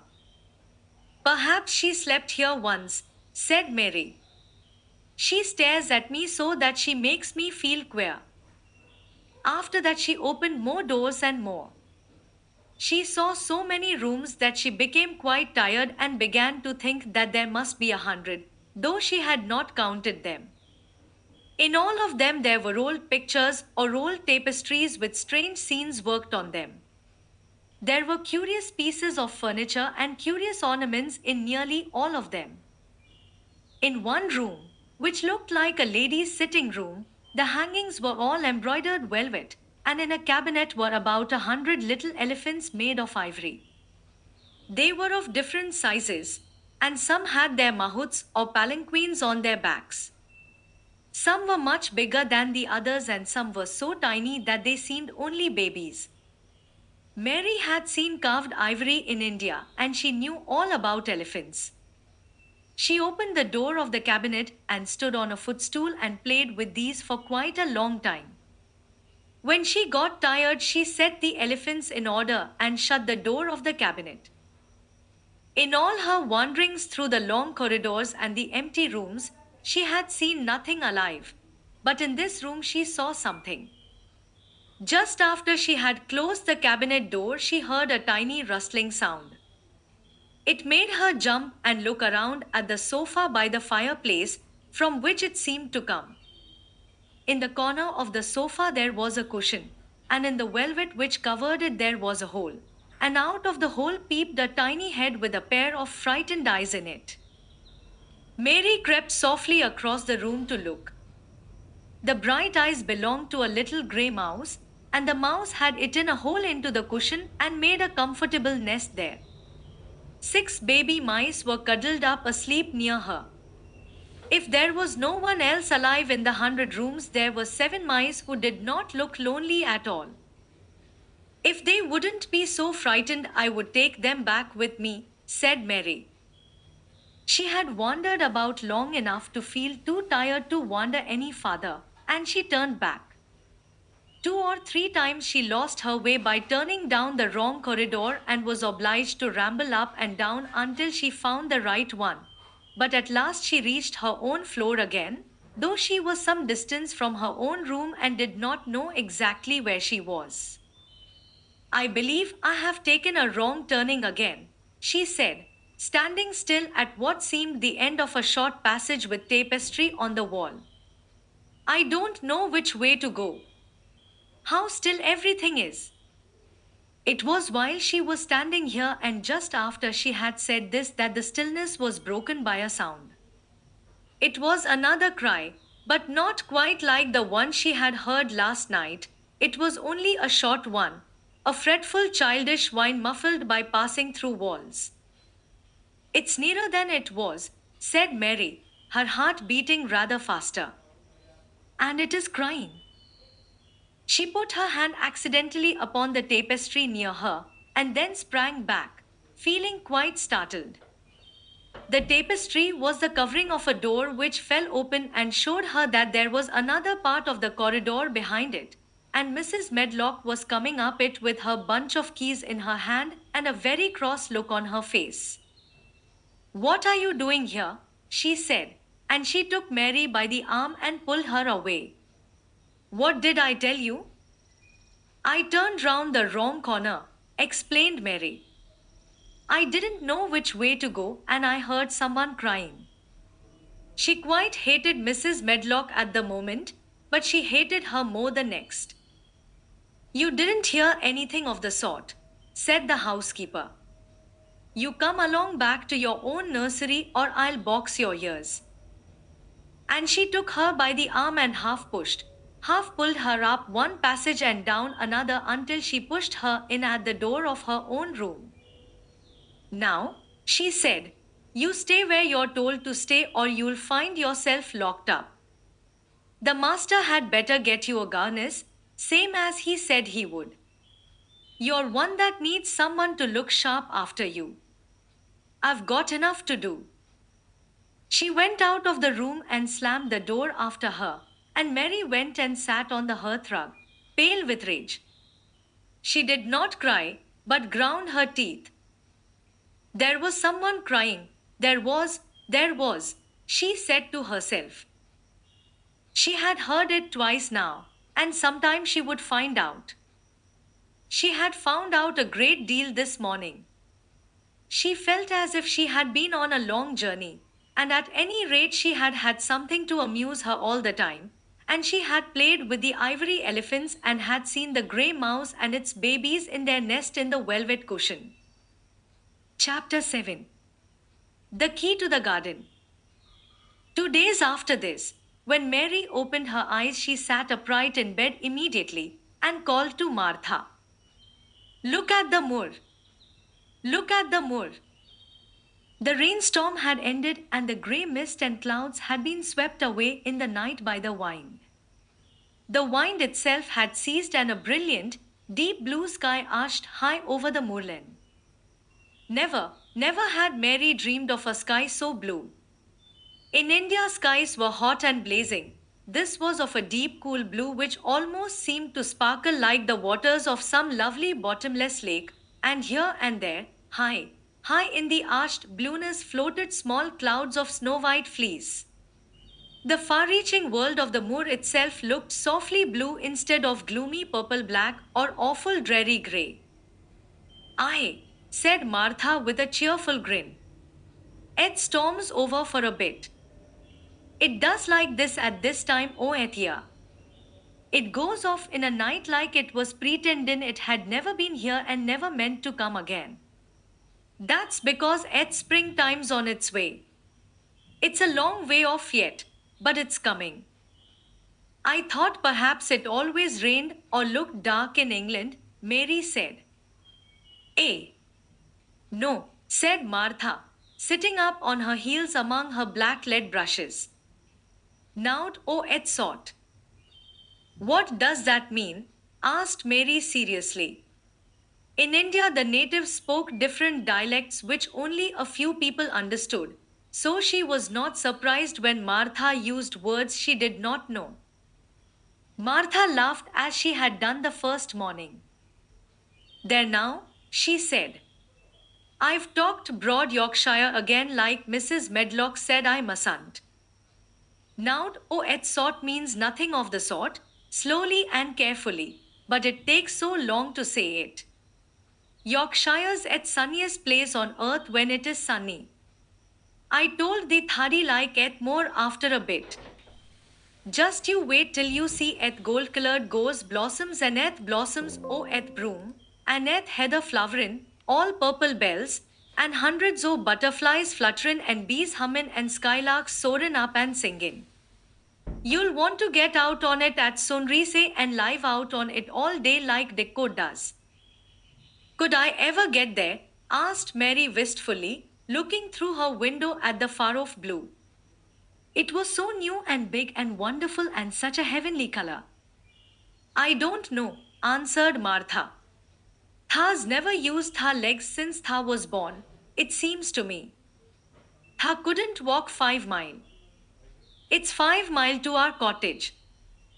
I should like to see your cottage.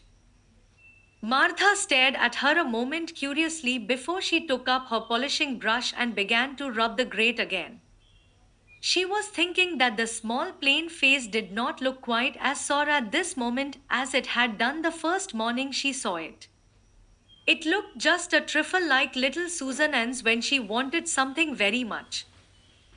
I'll ask my mother about it, she said. She's one o' them that nearly always sees a way to do things.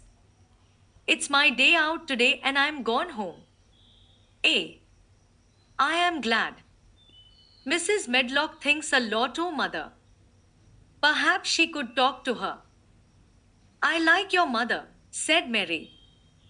I should think Tha did, agreed Martha, polishing away. I've never seen her, said Mary. No, Tha hasn't, replied Martha. She sat up on her heels again and rubbed the end of her nose with the back of her hand as if puzzled for a moment, but she ended quite positively. Well, she's that sensible and hard-working and good-natured and clean that no one could help liking her whether they'd seen her or not. When I'm gone home to her on my day out, I just jump for joy when I'm crossing the moor. I like Dicko, added Mary. And I've never seen him. Well, said Martha stoutly, I've told thee that eth very birds likes him and eth rabbits and wild sheep and ponies, and eth foxes themselves.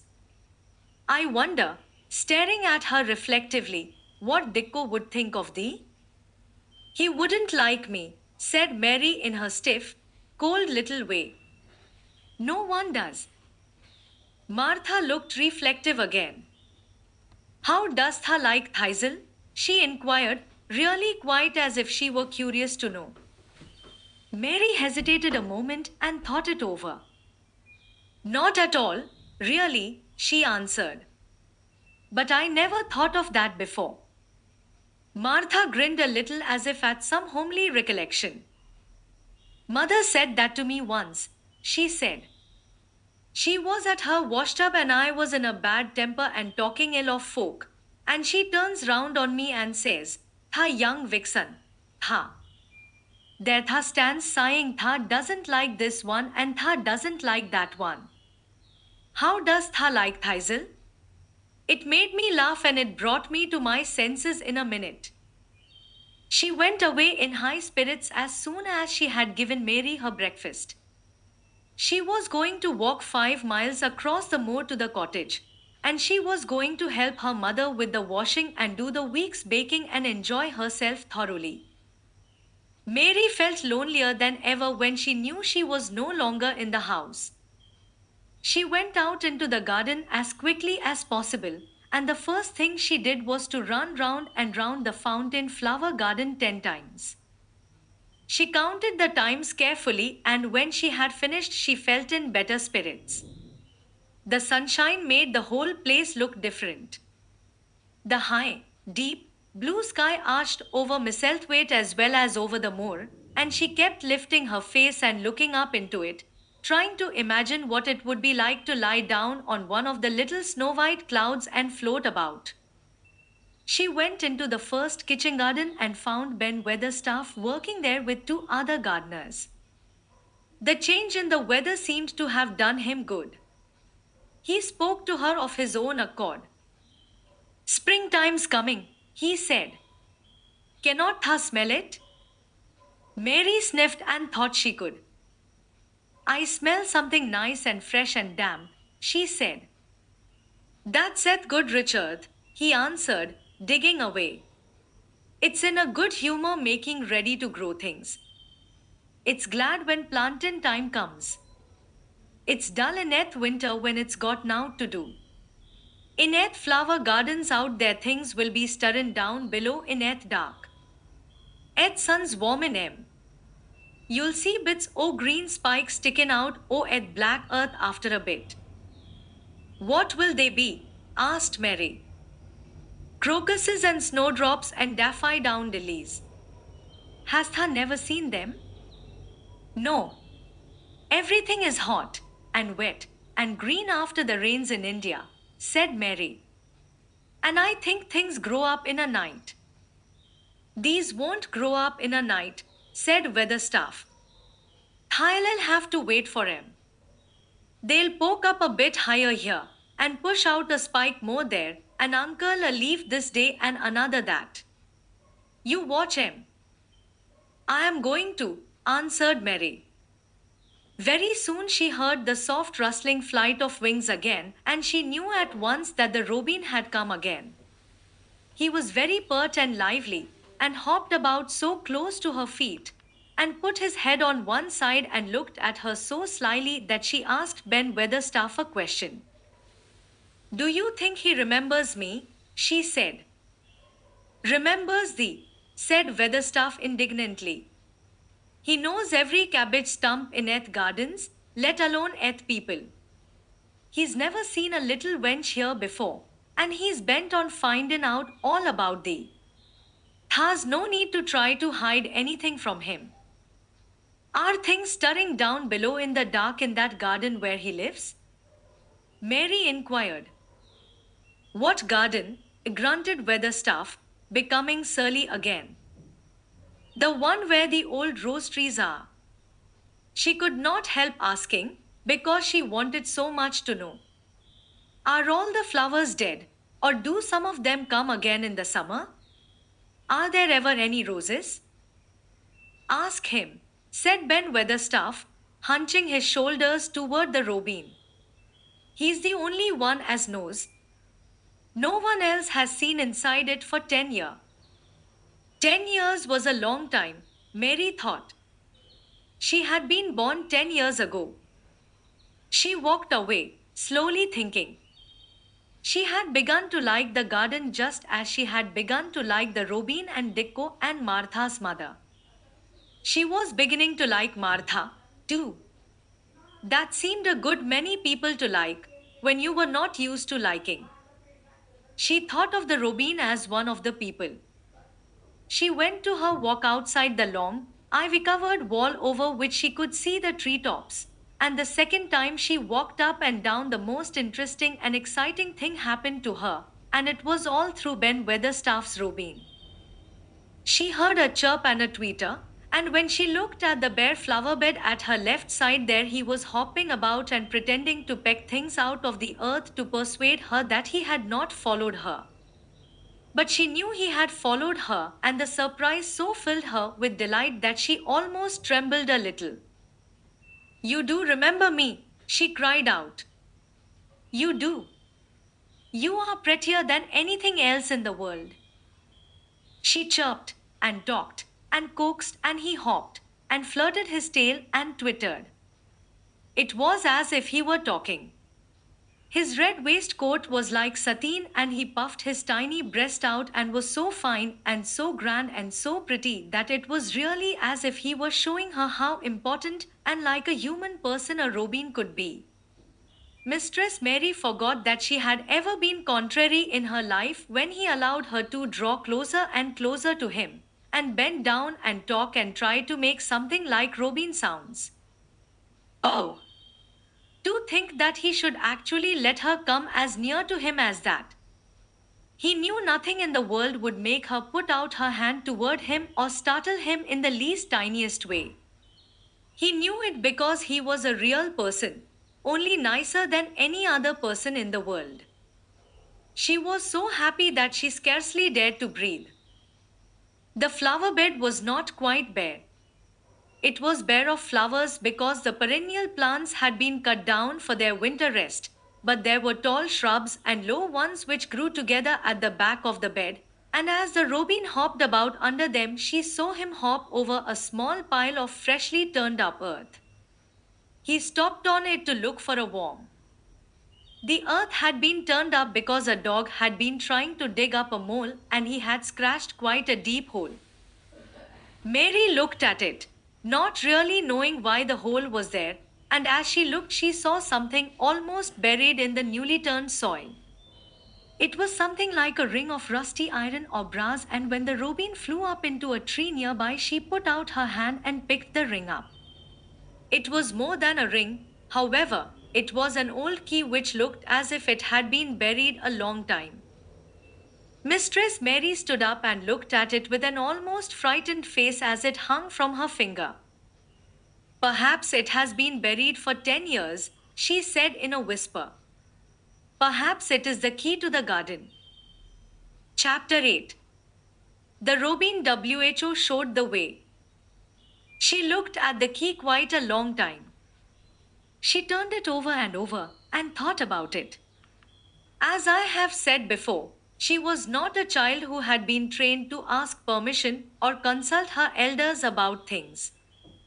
All she thought about the key was that if it was the key to the closed garden, and she could find out where the door was, she could perhaps open it and see what was inside the walls and what had happened to the old rose trees. It was because it had been shut up so long that she wanted to see it. It seemed as if it must be different from other places and that something strange must have happened to it during 10 years. Besides that, if she liked it, she could go into it every day and shut the door behind her, and she could make up some play of her own and play it quite alone, because nobody would ever know where she was, but would think the door was still locked and the key buried in the earth. The thought of that pleased her very much. Living as it were, all by herself in a house with 100 mysteriously closed rooms and having nothing whatever to do to amuse herself, had set her inactive brain to working and was actually awakening her imagination. There is no doubt that the fresh, strong, pure air from the moor had a great deal to do with it. Just as it had given her an appetite, and fighting with the wind had stirred her blood, so the same things had stirred her mind. In India, she had always been too hot and languid and weak to care much about anything, but in this place she was beginning to care and to want to do new things. Already she felt less contrary, though she did not know why. She put the key in her pocket and walked up and down her walk. No one but herself ever seemed to come there, so she could walk slowly and look at the wall, or, rather, at the ivy growing on it. The ivy was the baffling thing. Howsoever carefully she looked, she could see nothing but thickly growing, glossy, dark green leaves. She was very much disappointed. Something of her contrariness came back to her as she paced the walk and looked over it at the treetops inside. It seemed so silly, she said to herself, to be near it and not be able to get in. She took the key in her pocket when she went back to the house, And she made up her mind that she would always carry it with her when she went out, so that if she ever should find the hidden door, she would be ready. Mrs. Medlock had allowed Martha to sleep all night at the cottage. But she was back at her work in the morning with cheeks redder than ever and in the best of spirits. I got up at 4 o'clock, she said. A. It was pretty on eth moor with eth birds getting up and eth rabbits scampering about and eth sun rising. I didn't walk all eth way. A man gave me a ride in his cart and I did enjoy myself. She was full of stories of the delights of her day out. Her mother had been glad to see her and they had got the baking and washing all out of the way. She had even made each of the children a dough cake with a bit of brown sugar in it. I had 'em all pippin' hot when they came in from playing on Eth Moor. And Eth Cottage all smelt oh nice, clean hot bucking and there was a good fire, and they just shouted for joy. Our Dicko he said our cottage was good enough for a king to live in. In the evening they had all sat round the fire, and Martha and her mother had sewed patches on torn clothes and mended stockings, and Martha had told them about the little girl who had come from India and who had been waited on all her life by what Martha called blacks until she didn't know how to put on her own stockings. A. They did like to hear about you, said Martha. They wanted to know all about Ed Blacks and about Ed ship you came in. I couldn't tell him enough. Mary reflected a little. I'll tell you a great deal more before your next day out, she said, so that you will have more to talk about. I dare say they would like to hear about riding on elephants and camels, and about the officers going to hunt tigers. My word, cried delighted Martha. It would set him clean off their heads. Would tha really do that, miss? It would be same as a wild beast show like we heard they had in York once. India is quite different from Yorkshire, Mary said slowly, as she thought the matter over. I never thought of that. Did Dicko and your mother like to hear you talk about me? Why, our Dicko's eyes nearly started out o' his head. They got that round, answered Martha. But mother, she was put out about your seamen to be all by yourself like. She said, hasn't Mr. Craven got no governess for her, nor no nurse? And I said, no, he hasn't, though Mrs. Medlock says he will when he thinks of it. But she says he mayn't think of it for 2 or 3 years. I don't want a governess, said Mary sharply. But mother says you ought to be learning your book by this time and you ought to have a woman to look after you. And she says, now, Martha, you just think how you'd feel yourself in a big place like that, wandering about all alone, and no mother.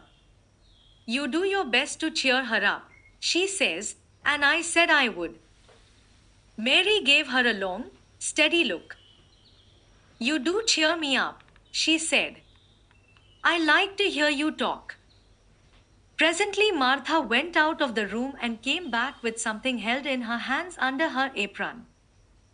What dost thou think? She said, with a cheerful grin.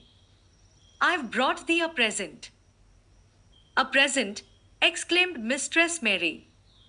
How could a cottage full of 14 hungry people give anyone a present? A man was driving across the moor peddling, Martha explained. And he stopped his cart at our door. He had pots and pans and odds and ends, but mother had no money to buy anything. Just as he was gone away, Elizabeth Ellen called out, Mother, he's got skipping ropes with red and blue handles. And mother she calls out quite sudden, here, stop, mister. How much are they? And he says tuppence. And mother she began fumbling in her pocket and she says to me, Martha, thou's brought me thy wages like a good lass, and I've got 4 places to put every penny, but I'm just going to take tuppence out of it to buy that child a skipping rope, and she bought one and here it is. She brought it out from under her apron and exhibited it quite proudly. It was a strong, slender rope with a striped red and blue handle at each end, but Mary Lennox had never seen a skipping rope before. She gazed at it with a mystified expression. "What is it for?" she asked curiously. "For," cried out Martha. "Does tha mean that they've not got skipping ropes in India? For all they've got elephants and tigers and camels. No wonder most of M's black. This is what it's for, just watch me." And she ran into the middle of the room and, taking a handle in each hand, began to skip and skip and skip, while Mary turned in her chair to stare at her, and the queer faces in the old portrait seemed to stare at her, too, and wonder what on earth this common little cottager had the impudence to be doing under their very noses. But Martha did not even see them. The interest and curiosity in Mistress Murray's face delighted her, and she went on skipping and counted as she skipped until she had reached 100. "I could skip longer than that," she said when she stopped. "I've skipped as much as 500 when I was 12, but I wasn't as fat then as I am now, and I was in practice." Mary got up from her chair beginning to feel excited herself. "It looks nice," she said. "Your mother is a kind woman. Do you think I could ever skip like that?" "You just try it," urged Martha, handing her the skipping rope. "You can't skip 100 at first, but if you practice, you'll mount up." That's what Mother said. She says nothing will do her more good than skipping rope. It's the sensiblest toy a child can have. Let her play out in it fresh air skipping and it'll stretch her legs and arms and give her some strength in 'em. It was plain that there was not a great deal of strength in Mistress Murray's arms and legs when she first began to skip. She was not very clever at it, but she liked it so much that she did not want to stop. "Put on tha things and run and skip out o' said Martha. "Mother said I must tell you to keep out o' as much as you could, even when it rains a bit, so as tha wrap up warm." Mary put on her coat and hat and took her skipping rope over her arm. She opened the door to go out, and then suddenly thought of something and turned back rather slowly. "Martha," she said, "they were your wages. It was your twopence really." "Thank you." She said it stiffly because she was not used to thanking people or noticing that they did things for her. "Thank you," she said, and held out her hand because she did not know what else to do. Martha gave her hand a clumsy little shake, as if she was not accustomed to this sort of thing either. Then she laughed. "Eh, that a queer, old womanish thing," she said. "If Thadi been Elizabeth Ellen Thadi have given me a kiss." Mary looked stiffer than ever. "Do you want me to kiss you?" Martha laughed again. "Nay, not me," she answered. "If Tha was different, perhaps Thadi want to Thisel. But Tha isn't. Run off outside and play with thy rope." Mistress Mary felt a little awkward as she went out of the room. Yorkshire people seemed strange, and Martha was always rather a puzzle to her. At first she had disliked her very much, but now she did not. The skipping rope was a wonderful thing. She counted and skipped and counted, until her cheeks were quite red, and she was more interested than she had ever been since she was born.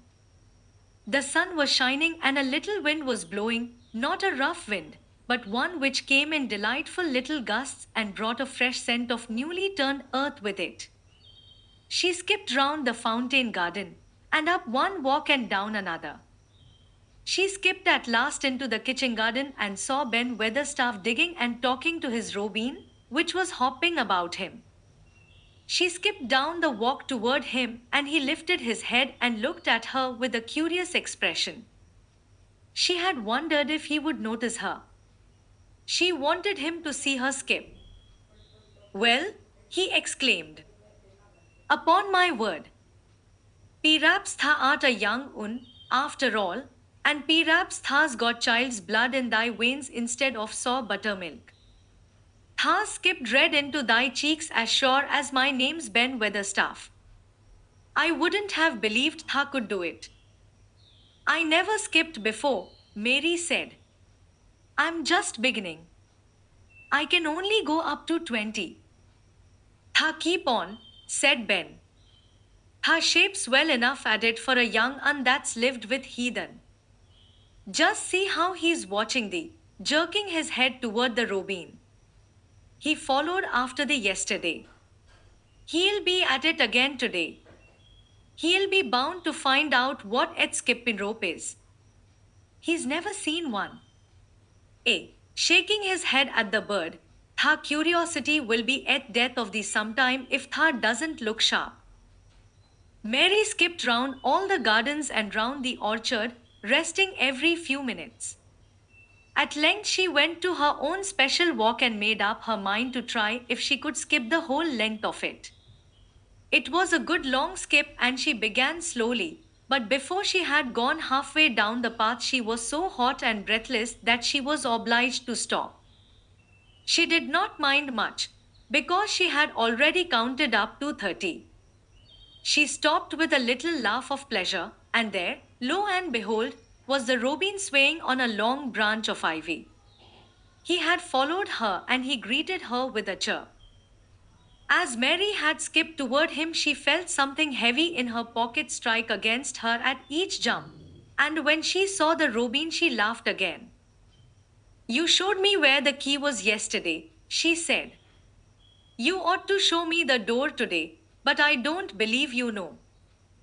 The robin flew from his swinging spray of ivy onto the top of the wall and he opened his beak and sang a loud, lovely trill, merely to show off.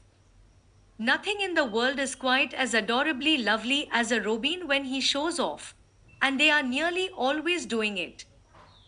Mary Lennox had heard a great deal about magic in her ayah's stories, and she always said that what happened almost at that moment was magic. One of the nice little gusts of wind rushed down the walk, and it was a stronger one than the rest. It was strong enough to wave the branches of the trees, and it was more than strong enough to sway the trailing sprays of untrimmed ivy hanging from the wall.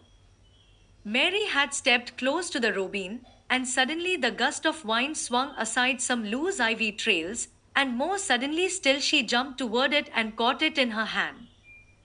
This she did because she had seen something under it, a round knob which had been covered by the leaves hanging over it. It was the knob of a door. She put her hands under the leaves and began to pull and push them aside. Thick as the ivy hung, it nearly all was a loose and swinging curtain, though some had crept over wood and iron. Maria's heart began to thump and her hands to shake a little in her delight and excitement. The robin kept singing and twittering away and tilting his head on one side, as if he were as excited as she was. What was this under her hands which was square and made of iron and which her fingers found a hole in? It was the lock of the door which had been closed 10 years and she put her hand in her pocket, drew out the key and found it fitted the keyhole. She put the key in and turned it. It took 2 hands to do it, but it did turn. And then she took a long breath and looked behind her up the long walk to see if anyone was coming. No one was coming. No one ever did come, it seemed, and she took another long breath, because she could not help it, and she held back the swinging curtain of ivy and pushed back the door which opened slowly, slowly. Then she slipped through it, and shut it behind her, and stood with her back against it, looking about her and breathing quite fast with excitement and wonder and delight. She was standing inside the secret garden. Chapter 9. The strangest house anyone ever lived in. It was the sweetest, most mysterious looking place anyone could imagine. The high walls which shut it in were covered with the leafless stems of climbing roses, which were so thick that they were matted together. Mary Lennox knew they were roses because she had seen a great many roses in India. All the ground was covered with grass of a wintry brown, and out of it grew clumps of bushes which were surely rose bushes if they were alive. There were numbers of standard roses which had so spread their branches that they were like little trees. There were other trees in the garden, and one of the things which made the place look strangest and loveliest was that climbing roses had run all over them and swung down long tendrils which made light swaying curtains, and here and there they had caught at each other or at a far reaching branch and had crept from one tree to another and made lovely bridges of themselves. There were neither leaves nor roses on them now, and Mary did not know whether they were dead or alive. But their thin grey or brown branches and sprays looked like a sort of hazy mantle spreading over everything, walls and trees, and even brown grass, where they had fallen from their fastenings and run along the ground. It was this hazy tangle from tree to tree which made it all look so mysterious. Mary had thought it must be different from other gardens which had not been left all by themselves so long, and indeed it was different from any other place she had ever seen in her life. How still it is, she whispered. How still. Then she waited a moment and listened at the stillness. The robin, who had flown to his treetop, was still as all the rest. He did not even flutter his wings, he sat without stirring and looked at Mary. No wonder it is still, she whispered again. I am the first person who has spoken in here for 10 years. She moved away from the door, stepping as softly as if she were afraid of awakening someone. She was glad that there was grass under her feet and that her steps made no sounds. She walked under one of the fairy-like grey arches between the trees and looked up at the sprays and tendrils which formed them. I wonder if they are all quite dead, she said. Is it all a quite dead garden? I wish it wasn't. If she had been Ben Weatherstaff, she could have told whether the wood was alive by looking at it, but she could only see that there were only grey or brown sprays and branches, and none showed any signs of even a tiny leaf bud anywhere. But she was inside the wonderful garden and she could come through the door under the ivy any time, and she felt as if she had found a world all her own. The sun was shining inside the four walls, and the high arch of blue sky over this particular piece of Misselthwaite seemed even more brilliant and soft than it was over the moor. The robin flew down from his treetop and hopped about or flew after her from one bush to another. He chirped a good deal and had a very busy air, as if he were showing her things. Everything was strange and silent, and she seemed to be hundreds of miles away from anyone. But somehow she did not feel lonely at all. All that troubled her was her wish that she knew whether all the roses were dead, or if perhaps some of them had lived and might put out leaves and buds as the weather got warmer. She did not want it to be a quite dead garden. If it were a quite alive garden, how wonderful it would be, and what thousands of roses would grow on every side. Her skipping rope had hung over her arm when she came in, and after she had walked about for a while, she thought she would skip round the whole garden, stopping when she wanted to look at things. There seemed to have been grass paths here and there, and in one or two corners there were alcoves of evergreen with stone seats or tall moss covered flower urns in them. As she came near the second of these alcoves, she stopped skipping. There had once been a flower bed in it, and she thought she saw something sticking out of the black earth, some sharp little pale green points. She remembered what Ben Weatherstaff had said, and she knelt down to look at them. Yes, they are tiny growing things, and they might be crocuses or snowdrops or daffodils, she whispered. She bent very close to them and sniffed the fresh scent of the damp earth. She liked it very much. Perhaps there are some other ones coming up in other places, she said. I will go all over the garden and look. She did not skip, but walked. She went slowly and kept her eyes on the ground. She looked in the old border beds and among the grass, and after she had gone round, trying to miss nothing, she had found ever so many more sharp, pale green points, and she had become quite excited again. It isn't a quite dead garden, she cried out softly to herself. Even if the roses are dead, there are other things alive.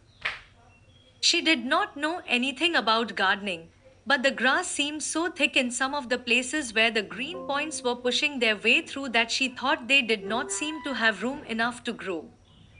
She searched about until she found a rather sharp piece of wood and knelt down and dug and weeded out the weeds and grass until she made nice little clear places around them. Now they look as if they could breathe, she said, after she had finished with the first ones. I am going to do ever so many more. I'll do all I can see. If I haven't time today, I can come tomorrow. She went from place to place and dug and weeded and enjoyed herself so immensely that she was led on from bed to bed and into the grass under the trees. The exercise made her so warm that she first threw her coat off and then her hat. And without knowing it, she was smiling down onto the grass and the pale green points all the time. The Robin was tremendously busy. He was very much pleased to see gardening begun on his own estate. He had often wondered at Ben Weatherstaff, where gardening is done, all sorts of delightful things to eat are turned up with the soil. Now here was this new kind of creature who was not half Ben's size and yet had had the sense to come into his garden and begin at once. Mistress Mary worked in her garden until it was time to go to her midday dinner. In fact, she was rather late in remembering, and when she put on her coat and hat and picked up her skipping rope, she could not believe that she had been working 2 or 3 hours. She had been actually happy all the time, and dozens of the tiny, pale green points were to be seen in cleared places, looking twice as cheerful as they had looked before when the grass and weeds had been smothering them. I shall come back this afternoon, she said, looking all round at her new kingdom, and speaking to the trees and the rose bushes as if they heard her. Then she ran lightly across the grass, pushed open the slow old door, and slipped through it under the ivy. She had such red cheeks and such bright eyes and ate such a dinner that Martha was delighted. 2 pieces o' meat and 2 helps o' rice pudding, she said. Eh, mother will be pleased when I tell her what Ed Skippinrope's done for thee. In the course of her digging with her pointed stick, Mistress Mary had found herself digging up a sort of white root rather like an onion. She had put it back in its place and patted the earth carefully down on it, and just now she wondered if Martha could tell her what it was. Martha, she said, what are those white roots that look like onions? They're bulbs, answered Martha. Lots o' spring flowers grow from 'em. Et very little ones are snowdrops and crocuses, and et big ones are narcissuses and jonquils and daffodils. Et biggest of all is lilies and purple flags. Eh, they are nice. Dicko's got a whole lot of 'em planted in our bit o' garden. Does Dicko know all about them? Asked Mary, a new idea taking possession of her. Our Dicko can make a flower grow out of a brick walk. Mother says he just whispers things out o' at ground. Do bulbs live a long time? Would they live years and years if no one helped them? Inquired Mary anxiously. They're things as helps themselves, said Martha. That's why poor folk can afford to have 'em. If you don't trouble 'em, most of MLL work away underground for a lifetime and spread out and have little uns. There's a place in Eth Park Woods here where there's snowdrops by thousands. They're the prettiest sight in Yorkshire when Eth spring comes. No one knows when they was first planted. I wish the spring was here now, said Mary. I want to see all the things that grow in England. She had finished her dinner and gone to her favorite seat on the hearthrug. I wish I had a little spade, she said. Whatever does thou want a spade for? Asked Martha, laughing. Art thou going to take to digging? I must tell mother that, too. Mary looked at the fire and pondered a little. She must be careful if she meant to keep her secret kingdom. She wasn't doing any harm, but if Mr. Craven found out about the open door, he would be fearfully angry and get a new key and lock it up forevermore. She really could not bear that. This is such a big lonely place, she said slowly, as if she were turning matters over in her mind. The house is lonely, and the park is lonely, and the gardens are lonely. So many places seem shut up. I never did many things in India, but there were more people to look at, natives and soldiers marching by, and sometimes bands playing, and my ayah told me stories. There is no one to talk to here except you and Ben Weatherstaff. And you have to do your work, and Ben Weatherstaff won't speak to me often. I thought if I had a little spade, I could dig somewhere as he does, and I might make a little garden if he would give me some seeds. Martha's face quite lighted up. There now, she exclaimed, if that wasn't one of Ed things mother said. She says, there's such a lot of room in that big place, why don't they give her a bit for herself, even if she doesn't plant nothing but parsley and radishes? She'd dig and rake away and be right down happy over it. Them was the very words she said. Were they? Said Mary. How many things she knows, doesn't she? Said Martha. It's like she says, a woman as brings up 12 children learns something besides her ABC. Children's as good as arithmetic to set you finding out things. How much would a spade cost, a little one? Mary asked. Well, was Martha's reflective answer. At Thwaite Village there's a shop or so, and I saw little garden sets with a spade and a rake and a fork all tied together for 2 shillings. And they were stout enough to work with, too. I've got more than that in my purse, said Mary. Mrs. Morrison gave me 5 shillings and Mrs. Medlock gave me some money from Mr. Craven. Did he remember thee that much? Exclaimed Martha. Mrs. Medlock said I was to have 1 shilling a week to spend. She gives me one every Saturday.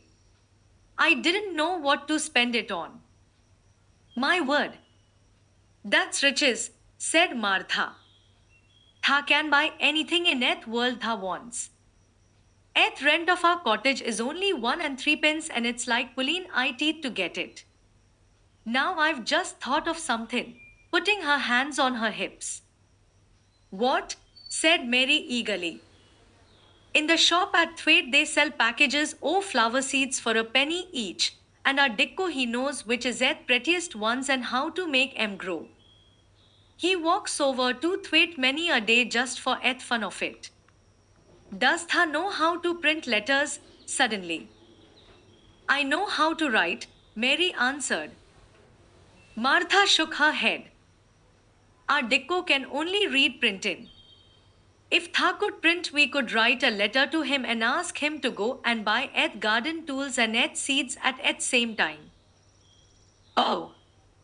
You're a good girl, Mary cried. You are, really? I didn't know you were so nice. I know I can print letters if I try. Let's ask Mrs. Medlock for a pen and ink and some paper. I've got some of my own, said Martha. I bought 'em so I could print a bit of a letter to mother of a Sunday. I'll go and get it. She ran out of the room, and Mary stood by the fire and twisted her thin little hands together with sheer pleasure. If I have a spade, she whispered, I can make the earth nice and soft and dig up weeds. If I have seeds and can make flowers grow, the garden won't be dead at all. It will come alive. She did not go out again that afternoon because when Martha returned with her pen and ink and paper, she was obliged to clear the table and carry the plates and dishes downstairs. And when she got into the kitchen, Mrs. Medlock was there and told her to do something. So Mary waited for what seemed to her a long time before she came back. Then it was a serious piece of work to write to Dicko. Mary had been taught very little because her governesses had disliked her too much to stay with her. She could not spell particularly well, but she found that she could print letters when she tried. This was the letter Martha dictated to her. My dear Dicko, this comes hoping to find you well as it leaves me at present. Miss Mary has plenty of money, and will you go to Thwaite and buy her some flower seeds and a set of garden tools to make a flower bed? Pick the prettiest ones and easy to grow because she has never done it before and lived in India, which is different. Give my love to mother and every one of you. Miss Mary is going to tell me a lot more so that on my next day out you can hear about elephants and camels and gentlemen going hunting lions and tigers. Your loving sister, Martha Phoebe Sowerby. We'll put the money in an envelope and I'll get that butcher boy to take it in his cart. He's a great friend o' Dicko's, said Martha. How shall I get the things when Dicko buys them? He'll bring 'em to you himself. He'll like to walk over this way. Oh, exclaimed Mary, then I shall see him. I never thought I should see Dicko. Dost thou want to see him? Asked Martha suddenly, for Mary had looked so pleased. Yes, I do. I never saw a boy foxes and crows loved. I want to see him very much. Martha gave a little start, as if she remembered something. Now to think, she broke out, to think o' me forgetting that there, and I thought I was going to tell you first thing this morning. I asked mother, and she said she'd ask Mrs. Medlock her own self. Do you mean? Mary began. What I said Tuesday. Ask her if you might be driven over to our cottage some day and have a bit o' mother's hot oat cake, and butter, and a glass o' milk. It seemed as if all the interesting things were happening in one day. To think of going over the moor in the daylight and when the sky was blue. To think of going into the cottage which held 12 children. Does she think Mrs. Medlock would let me go? She asked, quite anxiously. Aye, she thinks she would. She knows what a tidy woman mother is and how clean she keeps the cottage. If I went, I should see your mother as well as Dicko, said Mary, thinking it over and liking the idea very much. She doesn't seem to be like the mothers in India. Her work in the garden and the excitement of the afternoon ended by making her feel quiet and thoughtful. Martha stayed with her until tea time, but they sat in comfortable quiet and talked very little. But just before Martha went downstairs for the tea tray, Mary asked a question. Martha, she said, has the scullery maid had the toothache again today? Martha certainly started slightly. What makes thee ask that? She said. Because when I waited so long for you to come back, I opened the door and walked down the corridor to see if you were coming. And I heard that far off crying again, just as we heard it the other night. There isn't a wine today, so you see it couldn't have been the wine. Said Martha restlessly. Tha mustn't go walking about in corridors and listening. Mr. Craven would be that there angry, there's no knowing what he'd do. I wasn't listening, said Mary. I was just waiting for you, and I heard it. That's 3 times. My word. There's Mrs. Medlock's bell, said Martha, and she almost ran out of the room. It's the strangest house anyone ever lived in, said Mary drowsily, as she dropped her head on the cushioned seat of the armchair near her. Fresh air and digging and skipping rope had made her feel so comfortably tired that she fell asleep. Chapter 10. Decco. The sun shone down for nearly a week on the secret garden. The secret garden was what Mary called it when she was thinking of it. She liked the name, and she liked still more the feeling that when its beautiful old walls shut her in, no one knew where she was. It seemed almost like being shut out of the world in some fairy place. The few books she had read and liked had been fairy story books, and she had read of secret gardens in some of the stories. Sometimes people went to sleep in them for 100 years, which she had thought must be rather stupid. She had no intention of going to sleep, and, in fact, she was becoming wider awake every day which passed at Misselthwaite. She was beginning to like to be out of doors. She no longer hated the wind, but enjoyed it. She could run faster and longer, and she could skip up to 100. The bulbs in the secret garden must have been much astonished. Such nice clear places were made round them that they had all the breathing space they wanted, and really, if Mistress Mary had known it, they began to cheer up under the dark earth and work tremendously. The sun could get at them and warm them, and when the rain came down, it could reach them at once, so they began to feel very much alive. Mary was an odd, determined little person, and now she had something interesting to be determined about. She was very much absorbed, indeed. She worked and dug and pulled up weeds steadily, only becoming more pleased with her work every hour instead of tiring of it. It seemed to her like a fascinating sort of play. She found many more of the sprouting pale green points than she had ever hoped to find. They seemed to be starting up everywhere, and each day she was sure she found tiny new ones, some so tiny that they barely peeped above the earth. There were so many that she remembered what Martha had said about the snowdrops by the thousands, and about bulbs spreading and making new ones. These had been left to themselves for 10 years, and perhaps they had spread, like the snowdrops, into thousands. She wondered how long it would be before they showed that they were flowers. Sometimes she stopped digging to look at the garden and try to imagine what it would be like when it was covered with thousands of lovely things in bloom. During that week of sunshine, she became more intimate with Ben Weatherstaff. She surprised him several times by seeming to start up beside him as if she sprang out of the earth. The truth was that she was afraid that he would pick up his tools and go away if he saw her coming, so she always walked toward him as silently as possible. But, in fact, he did not object to her as strongly as he had at first. Perhaps he was secretly rather flattered by her evident desire for his elderly company. Then, also, she was more civil than she had been.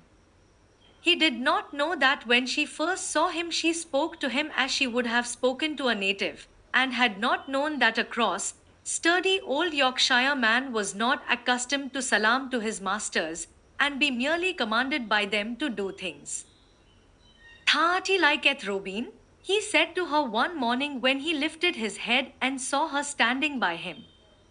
I never knows when I shall see thee or which side they'll come from.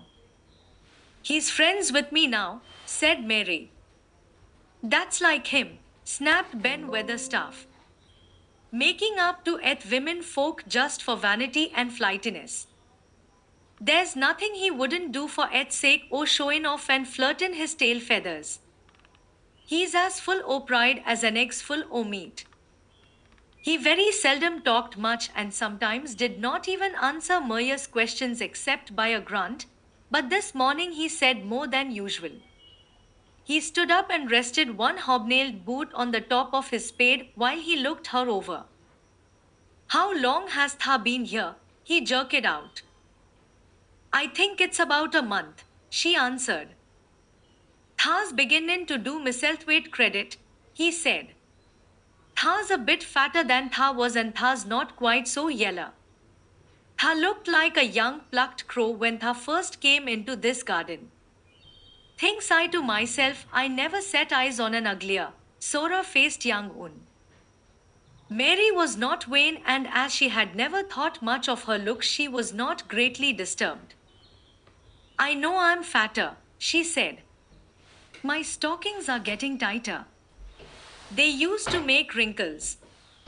There's the Robin, Ben Weatherstaff.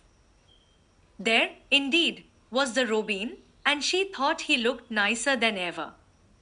His red waistcoat was as glossy as satin, and he flirted his wings and tail and tilted his head and hopped about with all sorts of lively graces. He seemed determined to make Ben Weatherstaff admire him. But Ben was sarcastic. Aye, there tha art, he said. Tha can put up with me for a bit sometimes when tha's got no one better. Tha's been reddening up thy waistcoat and polishing thy feathers this 2 weeks. I know what tha's up to. Tha's gotten some bold young madam somewhere telling thy lies to her about Bain eth finest cock Robin on Missile Moor and ready to fight all eth rest of him. Oh! Look at him, exclaimed Mary. The Robin was evidently in a fascinating, bold mood. He hopped closer and closer and looked at Ben Weatherstaff more and more engagingly. He flew on to the nearest currant bush and tilted his head and sang a little song right at him. Tha thinks Tha'll get over me by doing that, said Ben, wrinkling his face up in such a way that Mary felt sure he was trying not to look pleased. Tha thinks no one can stand out against thee, that's what Tha thinks. The Robin spread his wings. Mary could scarcely believe her eyes. He flew right up to the handle of Ben Weatherstaff's spade and alighted on the top of it. Then the old man's face wrinkled itself slowly into a new expression. He stood still as if he were afraid to breathe, as if he would not have stirred for the world, lest his Robin should start away. He spoke quite in a whisper. Well, I'm dazed, he said as softly as if he was saying something quite different. Tha does know how to get at a chap, Tha does. Tha's fair unearthly, Tha's so knowing. And he stood without stirring, almost without drawing his breath, until the Robin gave another flirt to his wings and flew away. Then he stood looking at the handle of the spade as if there might be magic in it, and then he began to dig again and said nothing for several minutes. But because he kept breaking into a slow grin now and then, Mary was not afraid to talk to him. Have you a garden of your own? She asked. No. I'm bachelor and lodge with Martin at Ethgate. If you had one, said Mary, what would you plant? Cabbages and taters and onions. But if you wanted to make a flower garden, persisted Mary, what would you plant? Bulbs and sweet-smelling things, but mostly roses. Maria's face lighted up. Do you like roses? She said. Ben Weatherstaff rooted up a weed and threw it aside before he answered. Well, yes, I do. I was learned that by a young lady I was gardener too. She had a lot in a place she was fond of, and she loved them like they was children, or robins. I've seen her bend over and kiss 'em. He dragged out another weed and scowled at it. That were as much as 10 years ago. Where is she now? Asked Mary, much interested. Heaven, he answered, and drove his spade deep into the soil, according to what Parson says. What happened to the roses? Mary asked again, more interested than ever. They was left to themselves. Mary was becoming quite excited. Did they quite die? Do roses quite die when they are left to themselves? She ventured. Well, I'd got to like 'em, and I liked her, and she liked 'em, Ben Weatherstaff admitted reluctantly. Once or twice a year I'd go and work at him a bit, prune him and dig about eth roots. They run wild, but they was in rich soil, so some of 'em lived. When they have no leaves and look grey and brown and dry, how can you tell whether they are dead or alive? Inquired Mary. Wait till eth spring gets at him. Wait till eth sun shines on eth rain and eth rain falls on eth sunshine and then Thyl'll find out. How? How? Cried Mary, forgetting to be careful. Look along at twigs and branches, and if tha see a bit of a brown lump swelling here and there, watch it after at warm rain and see what happens. He stopped suddenly and looked curiously at her eager face. Why does tha care so much about roses and such, all of a sudden? He demanded. Mistress Mary felt her face grow red. She was almost afraid to answer. I, I want to play that I have a garden of my own, she stammered. There is nothing for me to do. I have nothing, and no one. Well, said Ben Weatherstaff slowly, as he watched her, that's true. Tha hasn't. He said it in such an odd way that Mary wondered if he was actually a little sorry for her. She had never felt sorry for herself, she had only felt tired and cross, because she disliked people and things so much. But now the world seemed to be changing and getting nicer. If no one found out about the secret garden, she should enjoy herself always. She stayed with him for 10 or 15 minutes longer and asked him as many questions as she dared. He answered every one of them in his queer grunting way, and he did not seem really cross and did not pick up his spade and leave her. He said something about roses just as she was going away, and it reminded her of the ones he had said he had been fond of. Do you go and see those other roses now? She asked. Not been this year. My rheumatics has made me too stiff in et joints. He said it in his grumbling voice, and then quite suddenly he seemed to get angry with her, though she did not see why he should. Now look here, he said sharply. Don't tha ask so many questions. Thaati eth worst wench for a skeen questions I've ever come across. Get thee gone and play thee. I've done talking for today. And he said it so crossly that she knew there was not the least use in staying another minute. She went skipping slowly down the outside walk, thinking him over and saying to herself that, queer as it was, here was another person whom she liked in spite of his crossness.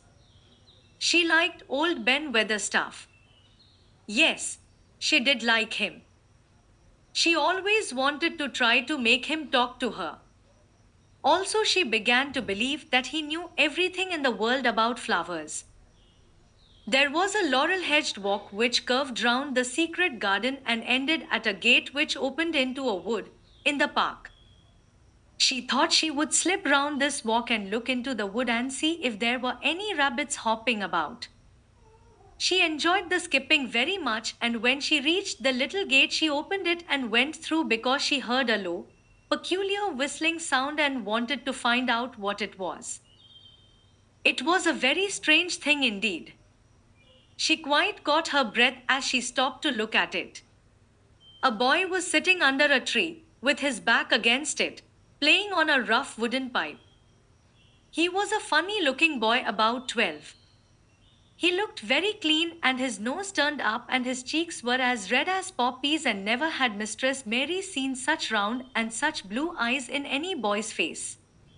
And on the trunk of the tree he leaned against, a brown squirrel was clinging and watching him, and from behind a bush nearby a cock pheasant was delicately stretching his neck to peep out, and quite near him were two rabbits sitting up and sniffing with tremulous noses, and actually it appeared as if they were all drawing near to watch him and listen to the strange low little call his pipe seemed to make.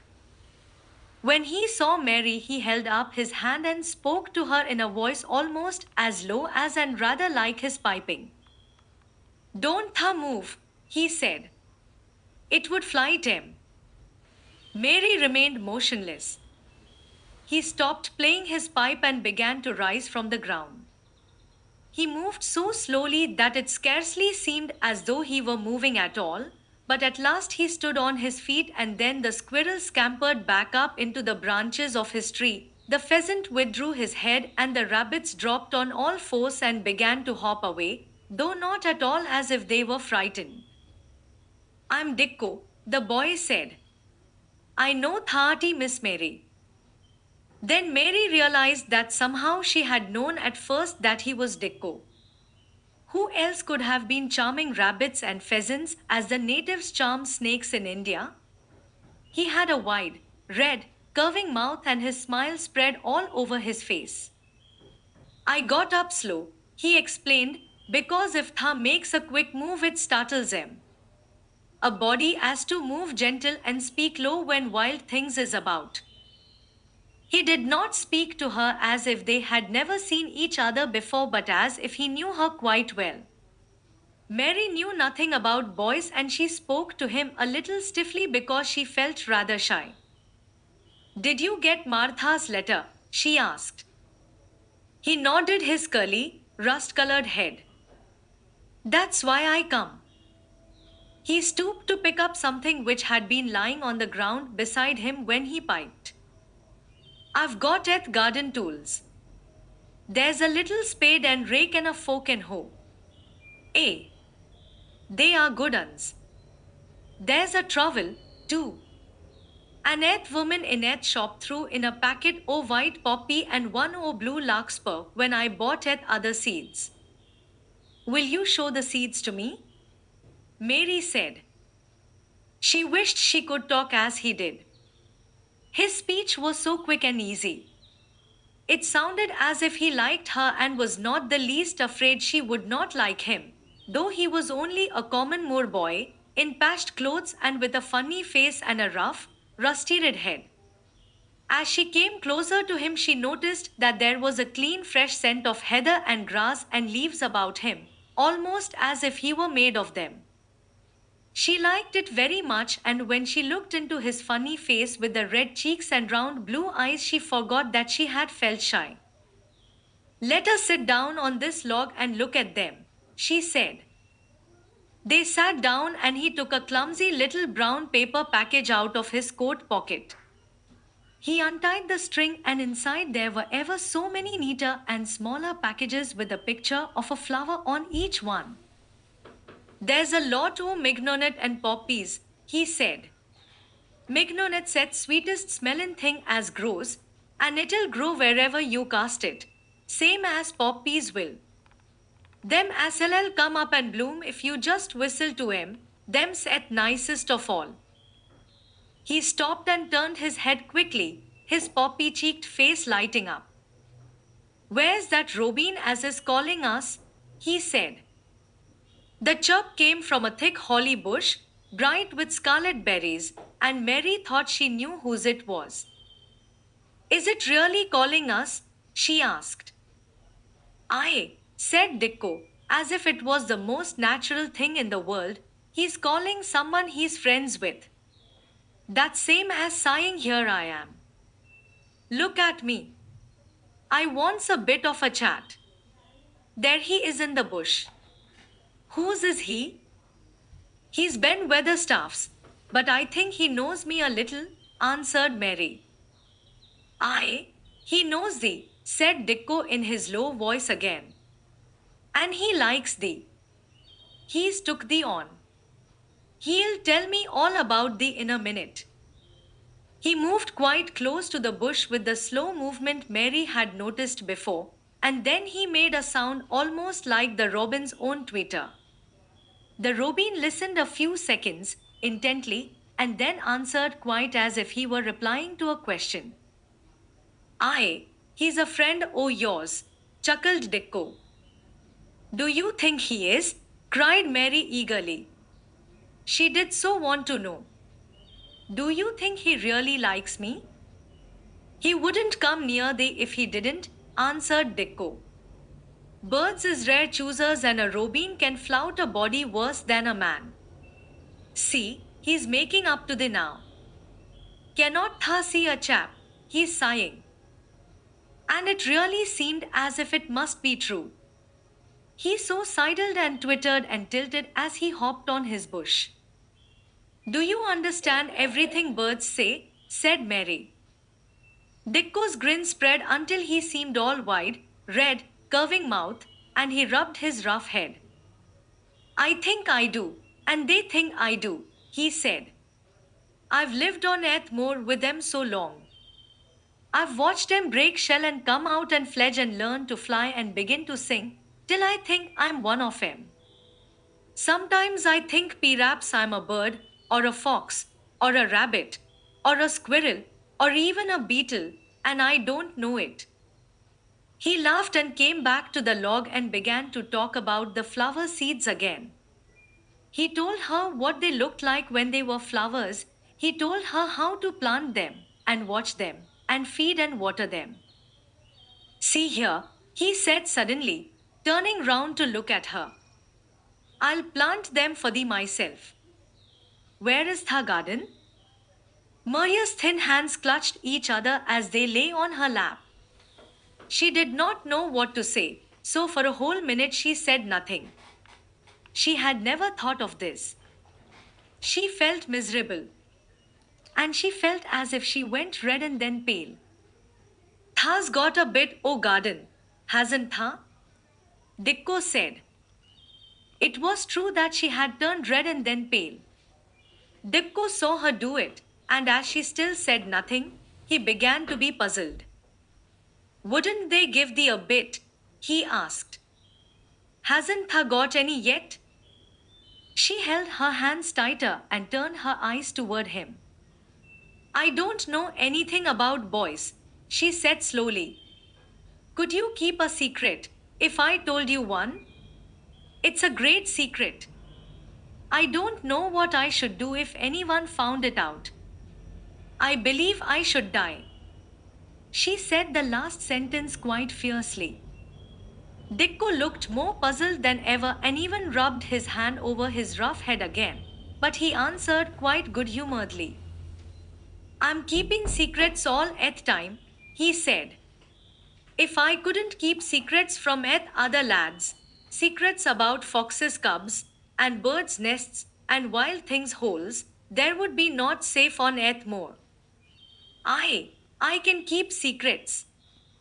Mistress Mary did not mean to put out her hand and clutch his sleeve, but she did it. I've stolen a garden, she said very fast. It isn't mine. It isn't anybody's. Nobody wants it, nobody cares for it, nobody ever goes into it. Perhaps everything is dead in it already. I don't know. She began to feel hot and as contrary as she had ever felt in her life. I don't care, I don't care. Nobody has any right to take it from me when I care about it and they don't. They're letting it die, all shut in by itself, she ended passionately, and she threw her arms over her face and burst out crying, Poor little Mistress Mary. Dicko's curious blue eyes grew rounder and rounder. AHH, he said, drawing his exclamation out slowly, and the way he did it meant both wonder and sympathy. I've nothing to do, said Mary. Nothing belongs to me. I found it myself and I got into it myself. I was only just like the robin, and they wouldn't take it from the robin. Where is it? Asked Dicko in a dropped voice. Mistress Mary got up from the log at once. She knew she felt contrary again, and obstinate, and she did not care at all. She was imperious and Indian, and at the same time hot and sorrowful. Come with me and I'll show you, she said. She led him round the laurel path and to the walk where the ivy grew so thickly. Dicko followed her with a queer, almost pitying, look on his face. He felt as if he were being led to look at some strange bird's nest and must move softly. When she stepped to the wall and lifted the hanging ivy, he started. There was a door, and Mary pushed it slowly open and they passed in together, and then Mary stood and waved her hand round defiantly. It's this, she said. It's a secret garden, and I'm the only one in the world who wants it to be alive. Dicko looked round and round about it, and round again. He almost whispered, it is a queer, pretty place. It's like as if a body was in a dream.